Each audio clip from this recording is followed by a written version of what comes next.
নারী দিবসকে কেন্দ্র করে IEEE CUET WI affinity group কর্তৃক আয়োজিত voice of change women in engineering navigating careers challenges and opportunity সেশনে সবাইকে স্বাগত।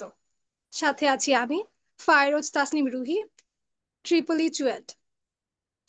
আজকের সেশনটির প্রাণকেন্দ্র যাদের উপস্থিতিতে এই সেশনকে পূর্ণতা দিতে যাচ্ছে তারা হলেন সাদিয়া ইসলাম ত্রিনা আপু, senior engineer, engineering, energy pack engineering limited.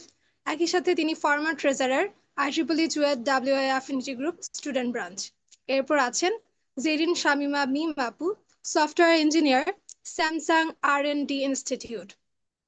আছেন ফাবলিহা ইনাম দুরদানা আপু, PhD student, new jersey institution of technology, যিনি একই সাথে former vice chair, IEEE CUET student branch. আরও আছেন তানিশা ফায়রুজ আপু, master student and graduate teaching assistant, university of Arkansas. এবং সবশেষে আছেন তাসমিয়া তুনাজিনা আপু, পিএইচডি স্টুডেন্ট, প্রুডু ইসিই। সবাইকে অসংখ্য ধন্যবাদ জানাতে চাই তাদের মূল্যবান সময় ব্যয় করে আমাদের মাঝে উপস্থিত হওয়ার জন্য।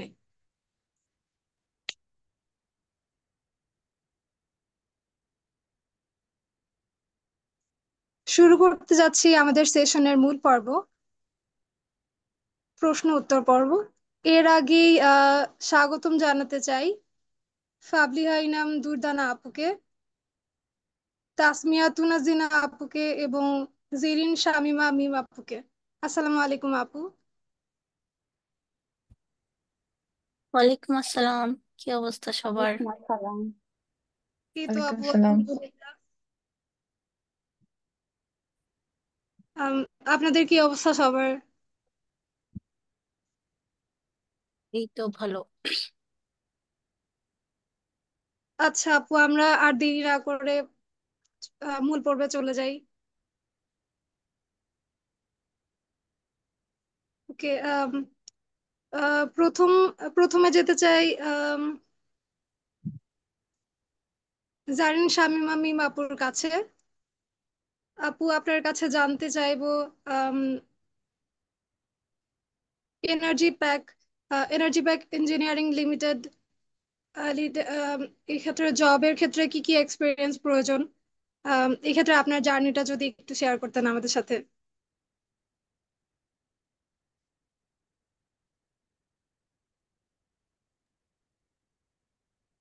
হ্যাঁ, আমি হচ্ছে স্যামসাং R&D তে আছি। আর এনার্জি প্যাকেজ তো আমি নাই। আমার নাম হচ্ছে জেরিন শায়াম আমি। হ্যালো। এক্সট্রিমলি সরি আপু। আহ, জেরিন শামিমা আপু, software engineer, Samsung R&D institute. হ্যাঁ, তো আমি আমার জার্নিটাকে শেয়ার করব। জি আপু, আপনার কাছে জানতে চাইছিলাম আপনার জার্নিটা, আপনার জবের ক্ষেত্রে কি কি এক্সপিরিয়েন্স প্রয়োজন হয়েছিল, এরপরে হচ্ছে আপনার ওভারঅল জার্নি, আন্ডারগ্রেডে যেসব সফট স্কিল শিখেছিলেন ওসবই কি লেগেছিল, কিংবা নতুন কোনো কিছু কি আর শেখার প্রয়োজন ছিল কিনা। তো ফার্স্ট অফ অল, আমি আমার আন্ডার গ্রাজুয়েট লাইফে প্রোগ্রামিং এ অনেক বেশি ফোকাস করেছিলাম। তো যার কারণে আমার অনেকগুলা কম্পিটিটিভ প্রোগ্রামিং কন্টেস্ট করা হয় এবং এগুলো আমি আমার সিভিতে অ্যাড করতে পারছিলাম। তারপরে আমাদের যেই কোর্সের সাথে যে প্রজেক্টগুলো থাকে ওই প্রজেক্টগুলো ভালো মতো করার চেষ্টা করছি। মানে যতটুকু করা সম্ভব। কোর্সের সময়টা হয়তো অনেক কম থাকে, তো আমরা একটু তাড়াহুড়ার মধ্যে প্রজেক্ট গুলো করে ফেলি কোনো রকম একটু কপি পেস্ট করে। কিন্তু এরকম না করে মানে একটু ফোকাস করে জিনিসটা করার চেষ্টা করেছি। যার কারণে হচ্ছে যখন আমাকে ইন্টারভিউতে এগুলা সম্পর্কে জিজ্ঞাসা করা হয়েছে তখন আমি এগুলা বলতে পারলাম। তো এগুলা কয়েকটা জিনিস। ফার্স্টে মেন প্রায়োরিটিটা হচ্ছে সিভিটা মেক করা। সিভি একটা ভালো সুন্দর সিভি থাকলে তখন দেখা যায় যে এটা মানুষ আর কি এটা সহজেই উপরে উঠে আসে সিভিটাতে। তো আবার সিভি সিভিটা মানে চুজ হওয়ার জন্য আমাদের কিন্তু রেফারেন্সেরও দরকার হতে পারে। তো সেই ক্ষেত্রে আমরা অনেক সময় আমাদের পরিচিত যারা কোনো একটা কোম্পানিতে জব করতেছে তাদেরকে আমরা রিকোয়েস্ট করতে পারি যে ভাইয়া বা আপু আমাদেরকে একটু রেফারেন্স দিয়ে। তো সব কোম্পানিতে রেফারেন্স লাগে না, অনেক কোম্পানিতে রেফারেন্সটা দিলে সিভিটা সিলেক্ট হতে সহজ হয়। তো এরপরে সিভি যখন সিলেক্ট হয়ে যায় তখন ফার্স্টেই একটা হয়তো পরীক্ষা হয়। এক এক কোম্পানিতে আর কি এক এক সিস্টেম। তো আমি তো বেশ কয়েকটা কোম্পানিতে পরীক্ষা দিয়েছিলাম। তো বেশিরভাগ কোম্পানিতে ফার্স্টে একটা পরীক্ষা হয়, রিটেন টাইপের পরীক্ষা হয় ওইটা, বা এমসিকিউ টাইপের পরীক্ষা হয়। তো ওই পরীক্ষাটাতে একটা বিশাল অংশকে ছাঁটাই করে কিছু সংখ্যক রাখে। তো ওই পরীক্ষাটা দেখা যায় আমাদের যে আগের পড়া জিনিস, যেগুলো থিওরিটিক্যাল জিনিস বা প্রবলেম, কোনো একটা আহ দিল নেটওয়ার্কিং এর কোনো প্রবলেম বা অ্যালগরিদমিক কোনো প্রবলেম, তো এগুলা থেকে আসে। বা আমাদের যে বিভিন্ন ডাটা স্ট্রাকচারের প্রবলেম, আমি যেহেতু সফটওয়্যার ইঞ্জিনিয়ারিং গুলাতে বেশি অ্যাপ্লাই করা হয়েছিল, তো আমি এগুলাই আর কি ফেস করেছি।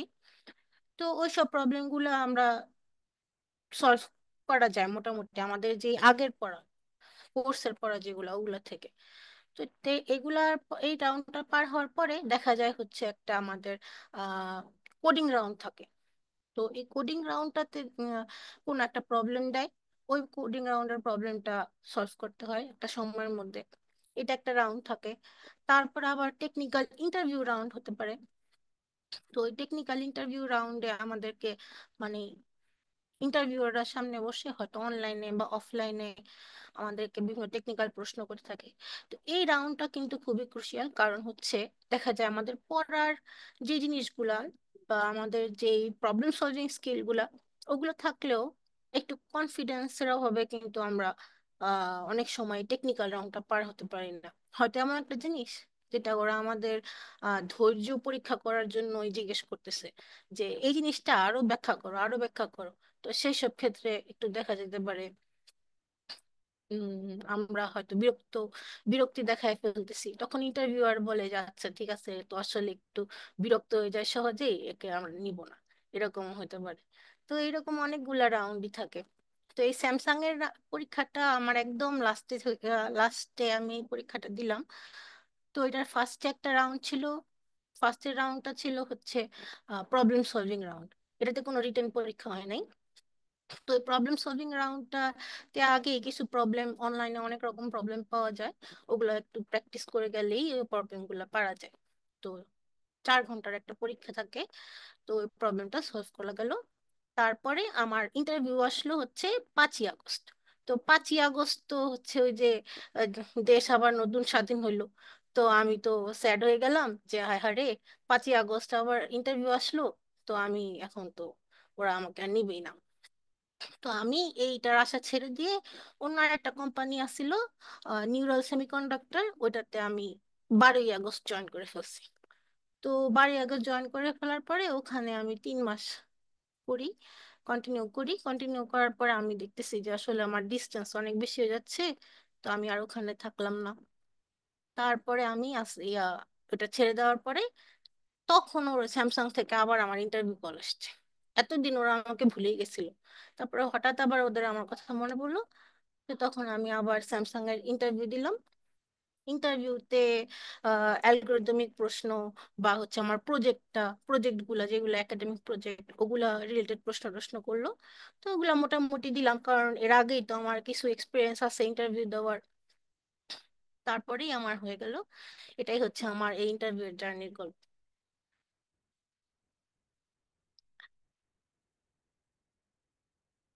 হ্যালো। অসংখ্য ধন্যবাদ আপুকে।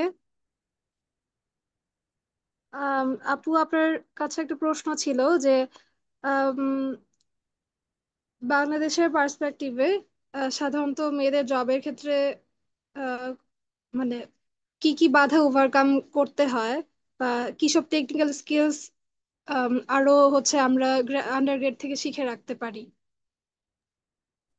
টেকনিক্যাল স্কিল বলতে আমি তো বলবো যে প্রোগ্রামিং ইজ মাস্ট। এখন আমার উম, এমন না যে সবাই ডেভেলপমেন্টে অনেক এক্সপার্ট হতে হবে, বা সব আমি যেরকম কম্পিটিটিভ প্রোগ্রামিং এ বেশি ফোকাস করছিলাম, তো এরকম আমি বলবো না যে কম্পিটিটিভ প্রোগ্রামিং করতেই হবে। কিন্তু যে কোনো একটা সাইডে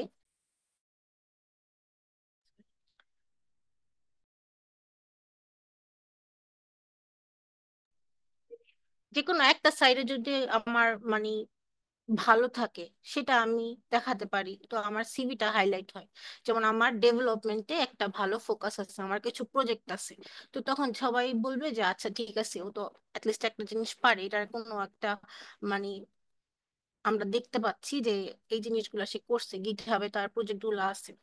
বা আমার যদি কোনো কন্টেস্টের র্যাঙ্কিং এগুলো দেওয়া থাকে, তো তখন সবাই আর কি, এগুলো আর কি আমার ট্রাস্টেবল একটা জাস্টিফিকেশন যে ঠিক আছে, এইগুলোতে সে পার্টিসিপেট করছে, ওর ডেডিকেশন আছে, ওর শিখারও আগ্রহ আছে, তাহলে ওকে আমরা নিব। তো এইরকম আমার মনে হয় না যে আসলে মেয়ে দেখে কোনো সমস্যা হবে। কারণ হচ্ছে আমরা যেই লাইনগুলোতে পড়ালেখা করলাম, সিএসসি ত্রিপলি, আমাদের কিন্তু শারীরিক পরিশ্রম করে কোনো কাজ করা লাগতেছে না। কিন্তু হ্যাঁ, আমরা একটু স্যাড হয়ে যেতে পারি, যেমন আমি নিজে অনেক স্যাড হয়ে যাই যখন আহ এই স্ট্রেস গুলা চলে আসে বেশি, যে আচ্ছা রিজেকশন চলে আসছে, স্যাড হয়ে গেলাম। কিন্তু ছেলেরা কিন্তু এত স্যাড হয় না, ওরা আবার নতুন করে শুরু করে দেয়। কিন্তু মেয়েরা একটু বেশি স্যাড হয়ে যায়, এই স্যাডটা আমার মনে হয় ওভারকাম করা শিখতে হবে। ওকে আপু, অসংখ্য ধন্যবাদ আপনাকে আপনার মূল্যবান বক্তব্য শেয়ার করবার জন্য। আপু আপনার কাছে পরে আবার আসছি। এবারে চলে যেতে চাই আম, এবার চলে যেতে চাই সাদিয়া ইসলাম ত্রিনা আপুর কাছে, senior engineer, energy pack engineering limited. আপু আপনি কি আছেন আমাদের সাথে?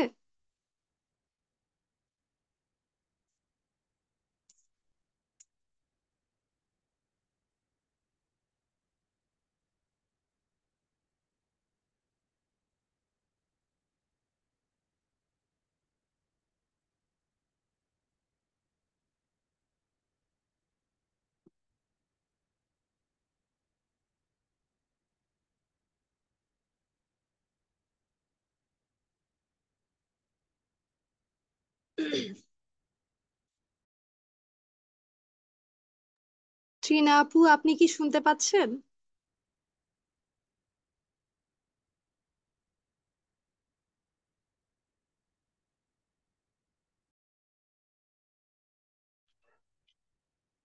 হ্যালো, আমার কথা কি শোনা যাচ্ছে? জি আপু, শোনা যাচ্ছে।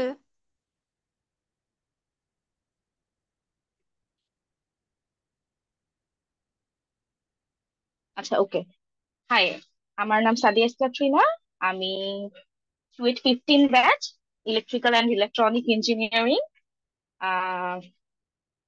আজকে thank you for welcoming today.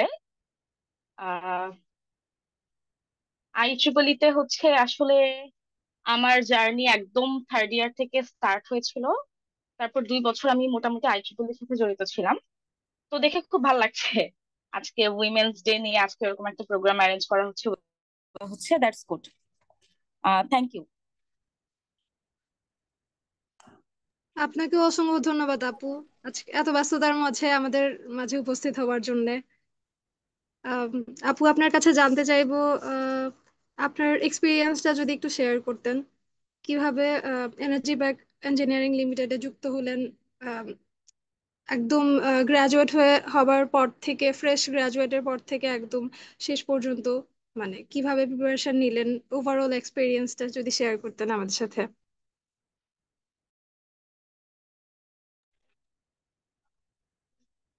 Hello.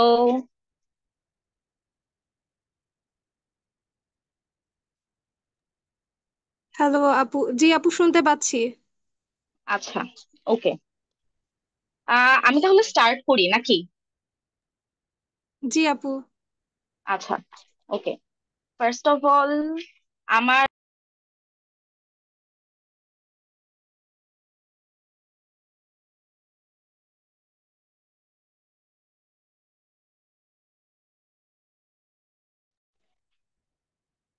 আচ্ছা, আমি এক্সট্রিমলি সরি, এটা বারবার কেটে যাচ্ছে। যাই হোক, যেটা বলছিলাম সেটা হচ্ছে আমার জার্নি এখানে আর 10টা মানুষের মতো না। কারণ ভার্সিটি লাইফে আমি আসলে খুবই খারাপ স্টুডেন্ট ছিলাম। আমার সিজি খুবই লো। আহ আমরা যেহেতু করোনা ব্যাচ, করোনাতে আমাদের লাস্ট ইয়ার, তো এটার জন্য আমাদের 1 বছর মোটামুটি লেট হয়েছে। এর মধ্যে আমার কিছু শর্ট ছিল, এটা ক্লিয়ার করতে আমার বেশ সময় লেগেছে। তো মোটামুটি শর্ট ক্লিয়ার করার আগেই আমি যখন লাস্ট এক্সামটা দেই, তখন আমি পরপর দুটো কোম্পানিতে ইন্টারভিউ দিই। একটা হচ্ছে এনার্জি প্যাক ইঞ্জিনিয়ারিং লিমিটেড, আরেকটা উল্কাসেমি। মোটামুটি সবাই মনে হয় এই দুইটা কোম্পানির সাথে পরিচিত। তো দুটাতেই আসলে আলহামদুলিল্লাহ আমাকে কল করা হয় জয়েন করার জন্য। তো তখন আসলে আমি চুজ করি যে আমি আসলে কোনটাকে চুজ করব। অর্থাৎ আমি যদি একদম মেজর ভাবে দুইটা সেকশন ভাগ করি আমার টপিকটাকে, যেই টপিকে আমি পড়ালেখা করেছি, একটা হচ্ছে ইলেকট্রিক্যাল অর্থাৎ পাওয়ার সেক্টর, আরেকটা পুরোপুরি ইলেকট্রনিক্স। এখন এই দুইটা সেক্টরের মধ্যে আমি চুজ করেছি যে কোনটাতে আসলে আমার ইন্টারেস্ট আছে, কোনটা নিয়ে আমি ভবিষ্যতে নিজেকে দেখতে চাই। তো সেই অনুযায়ী আমি পাওয়ার সেক্টরটাকে চুজ চুজ করেছি। যেহেতু ইলেকট্রনিক্সটা আমার একটু দুর্বলতা ছিল এবং আমার কাছে সব দিক দিয়ে মনে হয়েছে যে এনার্জি প্যাক ওকে, মানে it would be suitable for me. Energy প্যাকের মোটামুটি ইন্টারভিউ প্রসেস হচ্ছে, প্রথমে সিভিটিভি কালেক্ট করার পরে ওরা কল করে। কল করার পরে একটা অথবা দুটা ইন্টারভিউ হয়। ক্যান্ডিডেট একের অধিক ভালো লাগলে ওরা দুই তিনটা ইন্টারভিউ কল করে, কিন্তু কোনো রিটেন প্রসেস নাই, জাস্ট ডিরেক্ট বসায় ইন্টারভিউ, দ্যাটস ইট। তো আমার ক্ষেত্রে একটা ইন্টারভিউ হয়েছিল। একটা ইন্টারভিউ এর পর আমি জয়েন করি আর&ডি ডিপার্টমেন্টে। এন্ড এখানে যেহেতু ইলেকট্রিক্যালের অনেকে আছে, ওরা আসলে বুঝবে ব্যাপারটা। সেটা হচ্ছে আমরা মেশিন করেছিলাম না, যেখানে আমাদেরকে ট্রান্সফরমার নিয়ে ডিটেল জানতে হয়েছিল। আমার সোজা কথা হচ্ছে আমি ওই ট্রান্সফরমারটা ডিজাইন করি। একটা ট্রান্সফরমার ক্লায়েন্ট থেকে যখন কোনো একটা রিকোয়ারমেন্ট আসে, তখন ক্লায়েন্ট বলে যে আমাকে এত কেভি এর একটা ট্রান্সফরমার দিতে হবে, আমার স্পেসিফিকেশন এত এত, লস এত, সেই অনুযায়ী আমাকে একটা ডিজাইন করতে হয়। এন্ড সাকসেসফুলি আল্লাহর রহমতে আমার মোটামুটি 3.5 বছরের ক্যারিয়ারে মেট্রো রেল, বাংলাদেশে যে মেট্রো রেল প্রজেক্ট, এটা থেকে শুরু করে ইন্ডিয়ার আদানি, ইন্ডিয়ার হচ্ছে টাটা পাওয়ার, এরকম বেশ কিছু মেজর প্রজেক্টের ডিজাইন আমার হাত দিয়ে হয়েছে।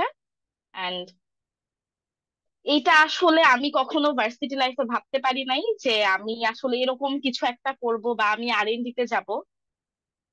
প্রথম থেকে আমি ছিলাম আসলে সেলস ম্যাটেরিয়াল।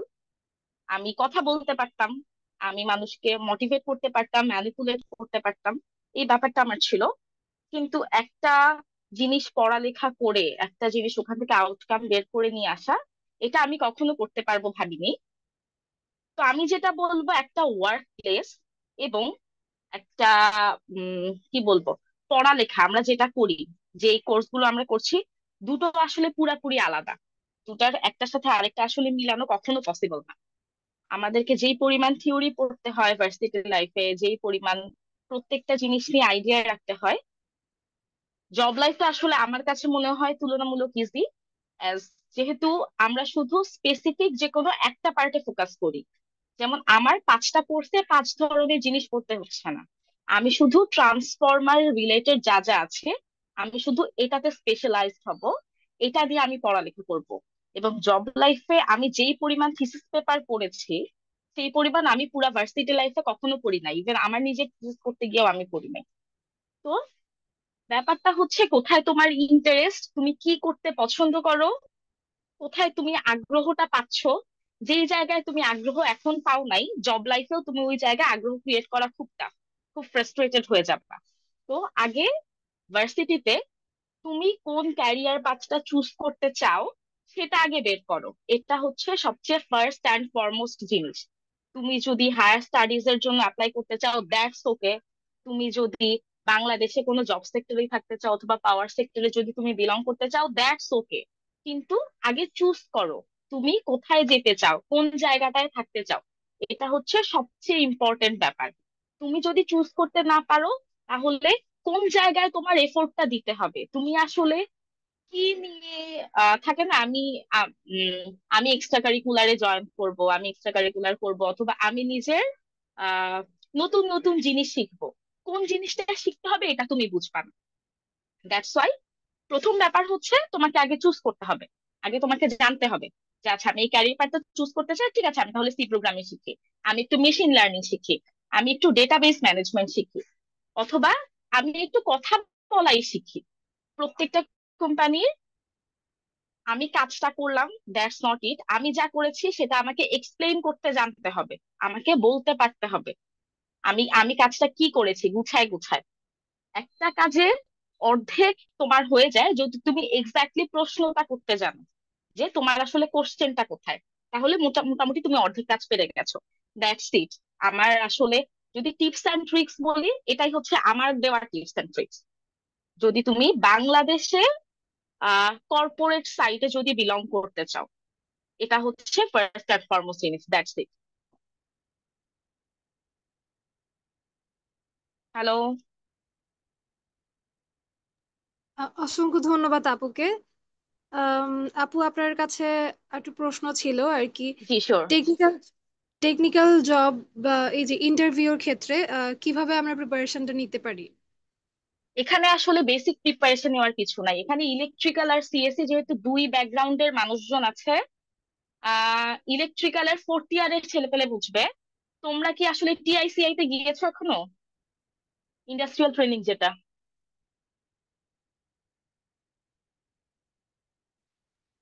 আসসালামু আপু আলাইকুম এটাতে আপু। অ্যাকচুয়ালি আমাদেরকে নেওয়া হয় না এখন আর। এটা মেবি আপু লাস্ট ব্যাচ হচ্ছে 17 ব্যাচ গিয়েছিল আর কি। আসলে আসলে এটা আসলে দ্যাটস সো স্যাড। এটা মানে এই যে ট্রেনিংটা, এটা খুব ইম্পর্টেন্ট ছিল। এই জিনিসটা খুবই ইম্পর্টেন্ট ছিল আমাদের জন্য।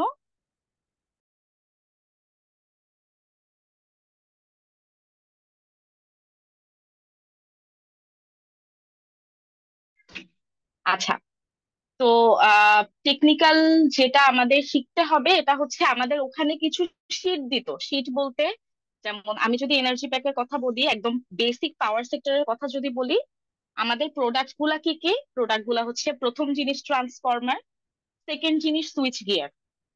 সুইচ গিয়ার রিলেটেড যে কোনো কিছুর বাংলাদেশে যেই পরিমাণ ডিমান্ড, এটা মনে হয় আর কোথাও নাই। তো সুইচ গিয়ারের সাথে যা যা আসে সেটা হচ্ছে পিএলসি। এটাও আমাদের টিআইসিআই তে এখন চুয়েটে পড়ায় কিনা আমি জানি না। আমাদের সময় পিএলসি রিলেটেড কোনো কোর্স ছিল না। তো আহ, আপনি যখন কোনো একটা সেক্টরে অটোমেশনের কিছু করতে যাবেন, যেহেতু আমাদের টোটাল জিনিসটাই এখন টেকনোলজিক্যাল একটা যুগ, এবং সবকিছু আসলে এআই আর অটোমেশনের সাথে রিলেটেড। আপনি যখন অটোমেশন টাইপের কিছু করতে যাবেন, সুইচ গিয়ার রিলেটেড কিছুতে বা পাওয়ার সেক্টর কিছুতে, আপনার জন্য পিএলসি শেখাটা ম্যান্ডেটরি। তো এখন পিএলসি টা আপনি যদি শিখতে যান, আমাদের টিআইসিআই তে এটা কিছু বেসিক নলেজ দেওয়া হয়েছিল।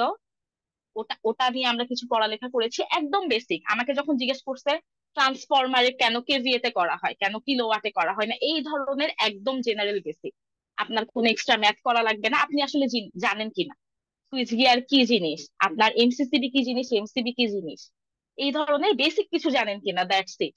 আমাদের পরীক্ষায় থাকে না, চুয়েটের পরীক্ষায় কিছু 3 মার্কের 5 মার্কের ছোট প্রশ্ন, ওই ধরনের ছোট প্রশ্নগুলা এই পাওয়ার সেক্টর রিলেটেড যত জায়গায় জবে যাবেন। তারপরে আহ আপনি আসলে সিঙ্গেল লাইন ডায়াগ্রাম এসএলডি টা বোঝেন কিনা, বা আমরা খুবই সিম্পল জিনিস একটা, যখন আমরা মেকানিক্যাল ড্রয়িং করেছি, আপনাকে ধরেন এই যে চিপসের প্যাকেটটা দেখানো হয়েছে, আপনাকে বলবে ফ্রন্ট ভিউটা আঁকেন, সাইড ভিউটা আঁকেন, দ্যাটস ইট। এই ধরনের কিছু বেসিক কোশ্চেন করে, এগুলো আপনার জানা লাগবে। অটোক্যাড এর কিছু বেসিক জানা লাগবে, এটাই, এর চেয়ে আর বেশি কিছু না। আপনি যদি অটোক্যাডটা নাও জানেন, আপনি যদি এক্সেল নাও জানেন, বেসিক কিছু জিনিসপাতি শিখে যান, দেখে যান নেটে। এর চেয়ে আর বেশি কিছু লাগে না। আপনি চাইলে অনেক ডিপে জানতে পারেন। ডিপে জানাটা কখন দরকার? যখন আপনি গভর্নমেন্ট জব গুলার জন্য এক্সাম দিতে যাবেন, লাইক পিজিসিডি, ডেস্কো, তারপরে West zone power, that's it. এই ধরনের যখন গভর্নমেন্ট জব, যেটাতে আপনার জব সিকিউরিটি এবং স্যালারি রেঞ্জ দুইটাই অনেক বেশি হাই, ওগুলাতে যখন আপনি কম্পিট করতে যাবেন, তখন আপনার ডিটেলসে জানা প্রয়োজন, ডিপে জানা প্রয়োজন। তাছাড়া কর্পোরেট জিনিসপাতি সলভ করার জন্য আসলে বেসিক জানলেই হয়। ওরা শুধু এটাই দেখে, আর কিছুই দেখে না। আমি এই পর্যন্ত 3টা কোম্পানিতে ইন্টারভিউ দিয়েছি, 3টা কোম্পানি আল্লাহর মধ্যে ক্রস করেছি, এবং সবখানে ব্যাপারটা সেম, আপনাকে বেসিক নলেজটা জানতে হবে, দ্যাটস ইট। এখন আপনি যদি আপনার ক্যারিয়ার পাথটা শিফট করতে চান, লাইক আপনি যদি সেলসে যাইতে চান অথবা সাপ্লাই চেইনে মুভ করতে চান, তখন আসলে এত কিছু না জানলেও চলবে। কিন্তু যদি ইঞ্জিনিয়ারিং, লাইক আমি যেরকম পিওর ইঞ্জিনিয়ারিং, আর&ডি অথবা প্রোডাকশন, এই ধরনের কিছুতে যদি থাকতে চান, তাহলে আপাতত আপনাকে নিবে হচ্ছে বেসিক দেখে। অথবা আপনার উপস্থিত বুদ্ধি দেখে আপনাকে কোন একটা সিচুয়েশন বেসড কোশ্চেন করবে, যে ধরেন আমার এখানে এরকম একটা জিনিস হলো, তখন এরকম একটা তারে আগুন লেগে গেল, ওই এক্সাক্ট মোমেন্টে আপনি কি করবেন, অথবা আপনি ম্যান পাওয়ার কিভাবে হ্যান্ডেল করবেন। That's it. এই ধরনের বেসিক কিছু সিচুয়েশন বেসড কোশ্চেন করবে, ওটা যদি অ্যান্সার করতে পারেন শেষ। এটা ছাড়া আর তেমন কিছু না মোটামুটি। মানে আলাদা করে এক্সট্রা কিছু পড়তে হবে এমন না। তবে চাইলে পিএলসিটা দেখে রাখতে পারেন। আমার আগে যে ছিল সে বলে গেল যে কোডিংটা আসলে মাস্ট, কোডিংটা এখন সবকিছুতে লাগে। এআই কিভাবে প্রপারলি ইউজ করতে হয় এটা জানা আসলে এখন এই 2025-এ সবার উচিত। কারণ ফিউচার যেই ট্রেন্ডটা চলে যাচ্ছে, সবকিছু এখন এআই বেসড হয়ে যাবে, আমরা সবকিছু এআই বেসড করে ফেলছি। তো এআই আপনার কাজে আপনি কিভাবে প্রপারলি ইউজ করবেন এটা আসলে জানাটা সবার উচিত। আর একদম বেসিক যেগুলো সফটওয়্যার, এক্সেল, এক্সেল হচ্ছে একদম ম্যান্ডাটরি একটা জিনিস, একদম ধরে ধরে। এক্সেল মানে আপনি শুধু এক্সেল 1 2 3 লিখতে পারতেছেন কিনা, যোগ করতে পারতেছেন কিনা, এক্সেল মানে এটা না। আমাদের মানে আমার যিনি বস সে সবসময় বলে, যে বলে যে সে এক্সেল পারে, সে আসলে এক্সেল কিছুই পারে না। আমি এত বছর ধরে কাজ করছি, আমি এক্সেল কিছু জানি না। তো এক্সেলে জানার এত জিনিস আছে, এক্সেল আপনি চাইলে বড় বড় বিভিন্ন সফটওয়্যার ডিজাইন করতে পারবেন। তো দ্যাটস ইট। এগুলা কিছু বেসিক, এগুলা একদম মানে আপনার রেগুলার, আপনি ধরেন একটা ল্যাব রিপোর্ট করতেছেন, তো এই ল্যাব রিপোর্টের জন্য আপনি এগুলা ইউজ করে ফেলতে পারেন, এটা কোনো ব্যাপার না। আমরা গ্রাফটা ভার্সিটিতে থাকতে এগুলা সব এক্সেলেই করে ফেলতাম। আমাদেরকে ম্যাটল্যাবে করার জন্য ইন্সপায়ার করা হতো, কিন্তু এক্সেলটা আমার কাছে মাচ মোর ইজিয়ার। এক্সেল আমরা করে ফেলছি, ওভাবে করে আমরা জিনিসপাতি শিখে ফেলছি। তো এই ধরনের বেসিক কিছু করতে পারেন। আমি যেহেতু পেরেছি, আমি জানি ভার্সিটিতে আমি কি পড়ালেখা করেছি, আমার সিজি খুবই লো। আমি যেহেতু এই জিনিস ক্র্যাক করতে পেরেছি, এবং প্রফেশনাল লাইফে আমি খুবই হ্যাপি, আমি স্যাটিসফাইড যে আমি এনার্জি টেকের মতো একটা কোম্পানিতে কাজ করছি, one of the leading power sector company. এটাতে যেহেতু কাজ করতে পারছি, চুয়েটের যে কেউ পারবে, চুয়েটের মেয়েরা অনেক বেশি কেপেবল। আমার সাথে যারা ছিল এবং আমার ফিউচারে যারা আছে ওরা অনেক বেশি কেপেবল। তো যে কারো দ্বারা এইসব কর্পোরেট যে ওয়ার্ল্ডটা আছে বর্তমানে বাংলাদেশে, এটা যে কারো দ্বারা ক্রস করা সম্ভব। That's it. Anything else? Thank you আপু, এত সুন্দরভাবে ইন্সপায়ার করার জন্য আমাদেরকে। আম, আপু, এবারে চলে যেতে চাই আম, তানিশা ফায়রুজ আপুর কাছে। ঠিক আছে, you are masters. Most welcome guys, thank you all. আসসালামু আলাইকুম। আসসালামু আলাইকুম আপু। এবারে চলে যেতে চাই তানিশা ফায়রুজ আপুর কাছে। আসসালামু আলাইকুম আপু। আসসালামু আলাইকুম। আমি কি অডিবল? জি জি আপু, শোনা যাচ্ছে। শোনা যাচ্ছে? আচ্ছা, তুমি সেট করি। আচ্ছা। ঠিক আছে। আসসালামু আলাইকুম সবাইকে। Happy women's day to everyone. আর অলসো রামাদান করিম যারা সেলিব্রেট করছেন তাদেরকেও। আমি হচ্ছি Tanisha Fairuz. I graduated from electronics and telecommunication engineering at the year 2023। আর এখন আমি হচ্ছে ইউএসএ তে আছি। আমি university of Arkansas at Little রকে মাস্টার্স প্রোগ্রামে আছি। আমি জাস্ট এই সেমিস্টারেই জয়েন করেছি। আর সাথে সাথে আমি গ্রাজুয়েট টিচিং অ্যাসিস্ট্যান্ট হিসেবে কাজ করছি। Well, আমার কাজটা আসলে টিচিং অ্যাসিস্ট্যান্টশিপ স্ল্যাশ রিসার্চেও পড়ে। আসলে আমি অ্যাক্টিভলি একটা রিসার্চ গ্রুপে কাজ করছি আমার মাস্টার্স প্রোগ্রামের মধ্যেই। এই তো এটাই হচ্ছে আমার পরিচয়।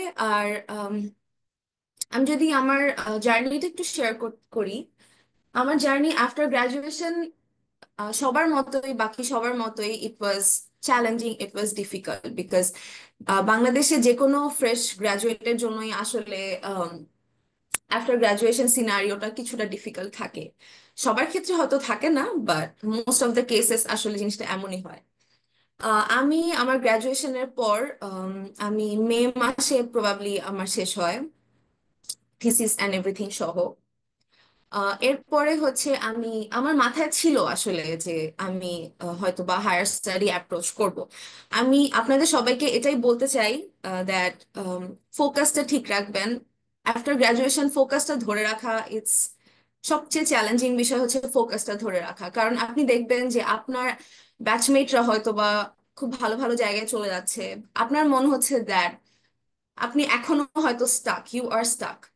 বা যারা আসলে হায়ার স্টাডি অ্যাপ্রোচ করে তাদের এই সময়টা কিছুটা সময় নিজের উপর ইনভেস্ট করতে হয়। পাশাপাশি যারা গভর্নমেন্ট মানে জবে যখন যারা টার্গেট করে তাদেরও সেম কিছুটা সময় নিজের উপর ইনভেস্ট করতে হয়। আর যারা প্রাইভেট সেক্টরে যেতে চায় তারা হয়তো সাথে সাথেই জব সার্চ করা শুরু করতে পারে, সাথে সাথে না পেলেও জব সার্চ করা শুরু করে দিতে পারে, এরপরে কোনো না কোনো জায়গায় হয়তো বা ইনশাল্লাহ হয়ে যায়।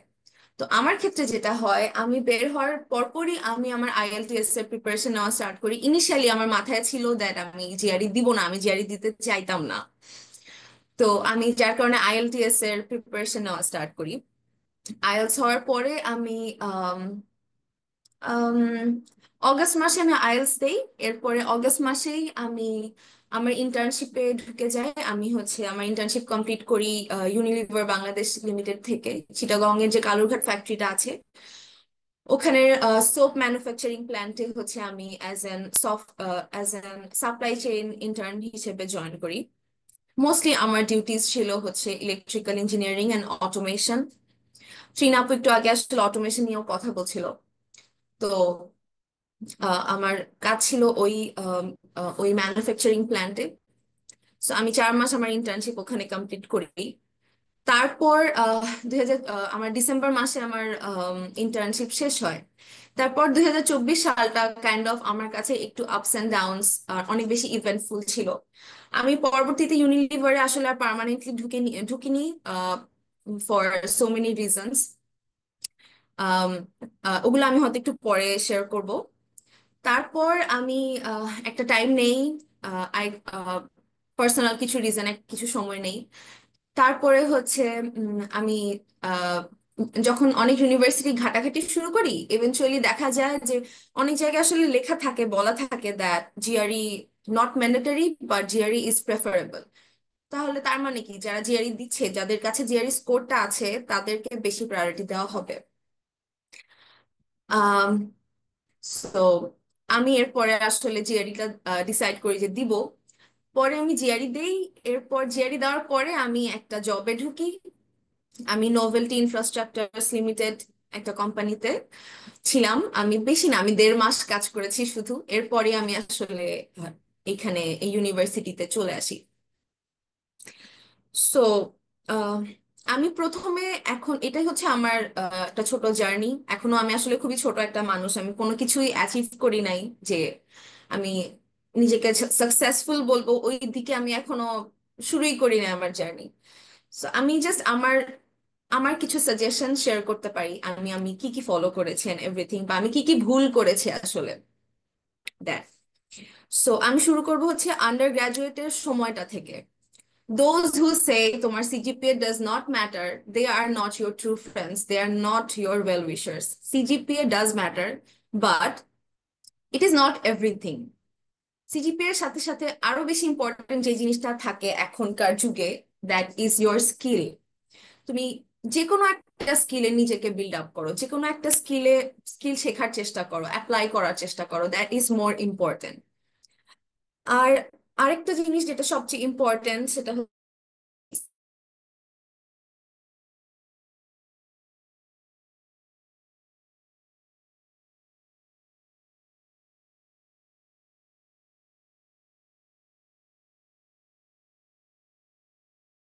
এগেইন বলছি, যারা একাডেমিয়া লাইনে থাকতে চায়, যারা হচ্ছে হয়তোবা হায়ার স্টাডি অ্যাপ্রোচ করতে চায়, বা যারা আহ, আমি কি অডিবল? আমার কি ইন্টারনেট একটু প্রবলেম করছে? কেউ আমাকে একটু জানাবেন। আপু এখন ঠিক আছে, একটু মাঝে একটুখানি ডিস্টার্ব হয়েছিল। আচ্ছা, আমাকে একটু হ্যাঁ জানাবেন তাহলে ভালো হয়। ঠিক আছে। জি শিওর। ওকে, তো আমি যেটা বলছিলাম, থিসিস। সো একটা ফিল্ড সিলেক্ট করে, পছন্দের একটা ফিল্ড সিলেক্ট করে ওইটার মধ্যে থিসিস করার চেষ্টা করবেন, এন্ড চেষ্টা করবেন একটা ভালো কাজ করতে। থিসিস অনেক ইম্পর্টেন্ট, কারণ আমাদের সবার অনেক পেপার্স থাকে না আন্ডার গ্রাজুয়েট লাইফে। যেমন আমার কোনো পেপার্স ছিল না। এখন আমি দেখছি যে সবাই অনেক কাজ করছে, সবাই অনেক চেষ্টা করে বিভিন্ন কনফারেন্সে যাওয়ার, দ্যাট ইজ ভেরি গুড। আমাদের সময় আমি এই প্র্যাকটিসটা একটু কমই দেখেছি। সো আমার কোনো পেপার ছিল না, আমার থিসিসটাই ছিল আমার একমাত্র সম্বল। সো থিসিসে যে কোনো কিছু হতে পারে। আমি আমি যদি আমার আন্ডারগ্র্যাডদের কথা বলি, তারা বিভিন্ন জিনিসে কাজ করে। তারা মেশিন লার্নিং এ কাজ করে, ডিপ লার্নিং, ভিএলএসআই বা অ্যান্টেনা বা সিগন্যাল প্রসেসিং, যে কোনো কিছু সিলেক্ট করে কাজ করা যেতে পারে। আর যারা ইলেকট্রিক্যালের আছে, পাওয়ার সেক্টর বা বাকি ইটির মতো, তাদের আসলে কমন গ্রাউন্ড পড়ে যায়। অ্যান্ড কম্পিউটার সায়েন্সে সাইবার সিকিউরিটি বা যে কোনো কিছুতে ফোকাস করা যেতে পারে। সো থিসিসটা আর চেষ্টা করবেন যেন থিসিস পেপারটা যেটা আর কি সাবমিট করতে হয়, আহ, খুব সুন্দর একটা থিসিস রিপোর্ট রেডি করার। এরপর আর নিজের থিসিস নিজে করার চেষ্টা করবেন, তাহলে শেখা হয় অনেক কিছু। থিসিস এরপরে হচ্ছে আম, আর যদি সিজিপিএ ভালো না হয়, তোমার এক্সপেকটেশন অনুযায়ী না হয়, তাহলে চেষ্টা করো এখন থেকে জিনিসটা একটু বাড়ানোর। কারণ আমার সিজিপিএ বেশি না, আমার সিজিপিএ আই এম বিলো 3.5। কিন্তু আমার ক্ষেত্রে যে জিনিসটা অ্যাকচুয়ালি খুব বেশি হেল্প করেছে, আমার আমার একটা স্টোরিও আছে এখানে, যে আমার প্রফেসর যিনি যার আন্ডারে আমি কাজ করছি, উনি একদিন জিনিসটা সবার কাছে শেয়ার করছিলেন দ্যাট উনার কাছে দুটো সিভি ছিল। To select, he had to select one person from this two CV.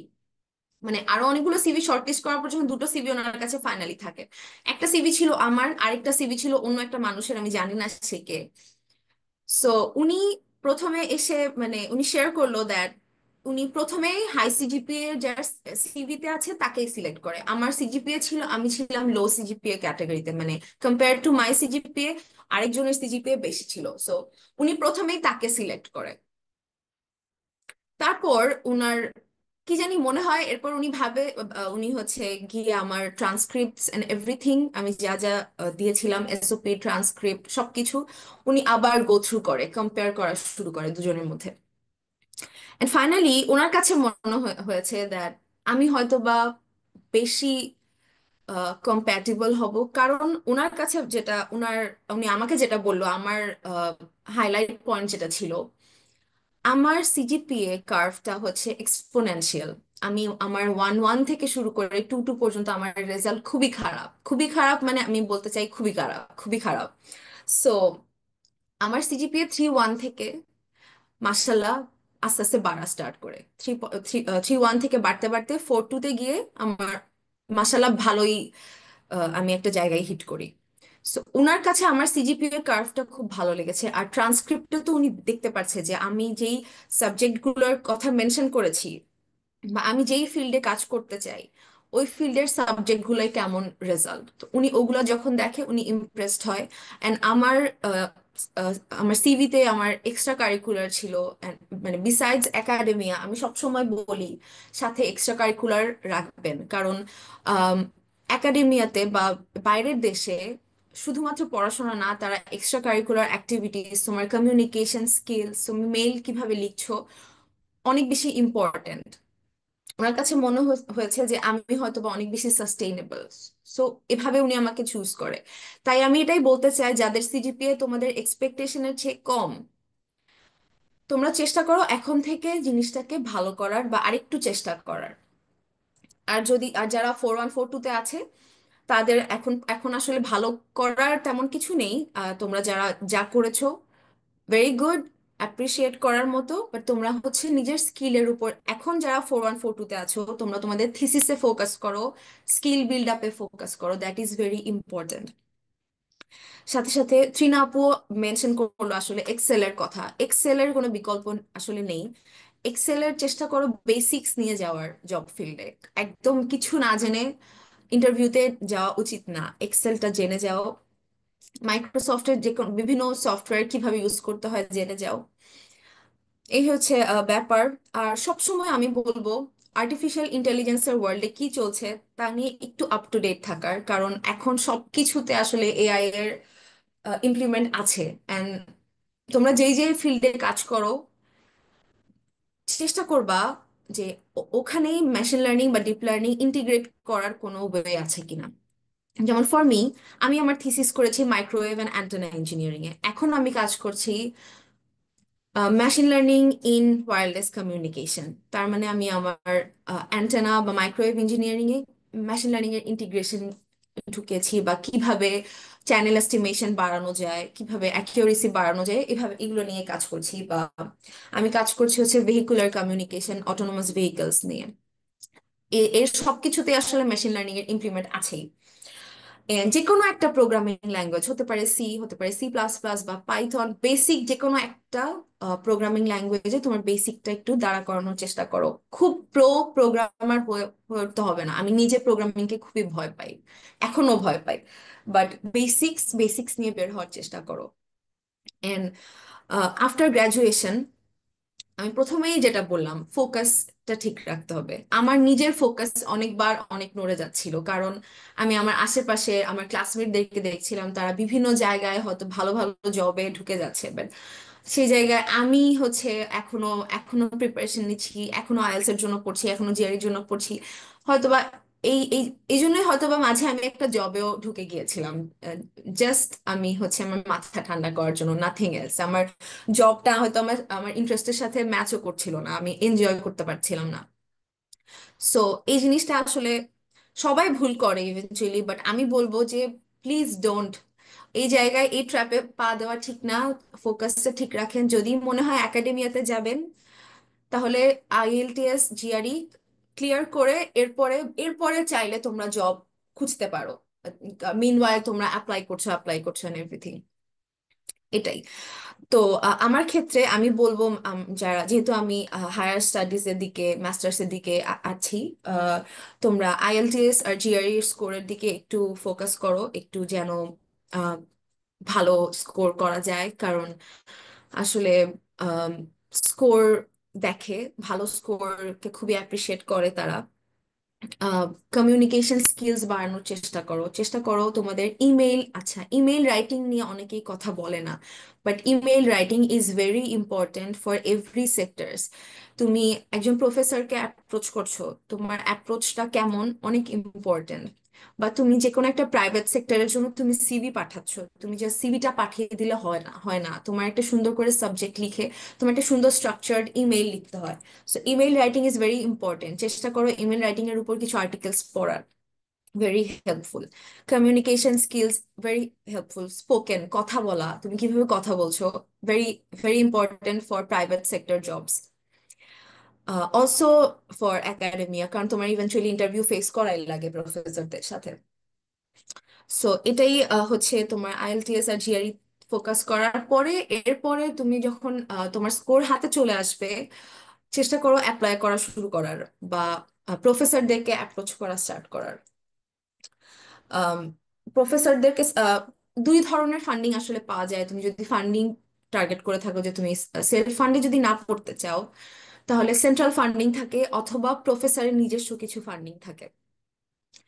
সবসময় সব প্রফেসরদের কাছে আসলে ফান্ডিং থাকে না। সো আমি মানে আমার ক্ষেত্রে যেটা হয়, আমি প্রথমে অ্যাডমিশনটা সিকিউর করি, তারপরে আমি আসলে আহ, বিভিন্ন জায়গায় প্রফেসরদের কাছে মেইল করা স্টার্ট করি, তারপরে আমি হচ্ছে একটা সেন্ট্রাল ফান্ডিং পাই। তো আমারটা হচ্ছে আফটার অ্যাডমিশন কনফার্ম হয় আসলে। অনেকেরই অ্যাডমিশনের আগেই কনফার্ম হয়ে যায়, প্রফেসর বলে যে তার কাছে ফান্ডিং আছে, তারপর সে হচ্ছে অ্যাপ্লাই করতে পারে। সো দুটো আসলে ডিফারেন্ট দুইটা প্রসিডিওর। যখন ওই প্রসিডিওরের মধ্যে ঢুকে যাওয়া যায়, তখন আসলে সবকিছু সর্ট আউট হয়ে যায় এভাবেই। এটা হচ্ছে কথা। আর হোয়াট এলস, আমি আর কি বলতে চাচ্ছিলাম, উম এই তো। আচ্ছা, বিসাইডস অ্যাপ্লাইং, তুমি যে ফিল্ডে কাজ করছো ওটা নিয়ে আরো নলেজ গ্যাদার করার চেষ্টা করো। আম, এই দেশে আর্টিফিশিয়াল ইন্টেলিজেন্সের ইউজ করাটাকে খুবই অ্যাপ্রিসিয়েট করে। মানে তারা, তুমি ধরো ফর এক্সাম্পল, তুমি চ্যাট জিপিটি ভালোভাবে ইউজ করতে পারছো কিনা, এফিশিয়েন্টলি ইউজ করতে পারছো কিনা, তারা এটাকে অনেক কদর করে, তারা অ্যাপ্রিসিয়েট করে।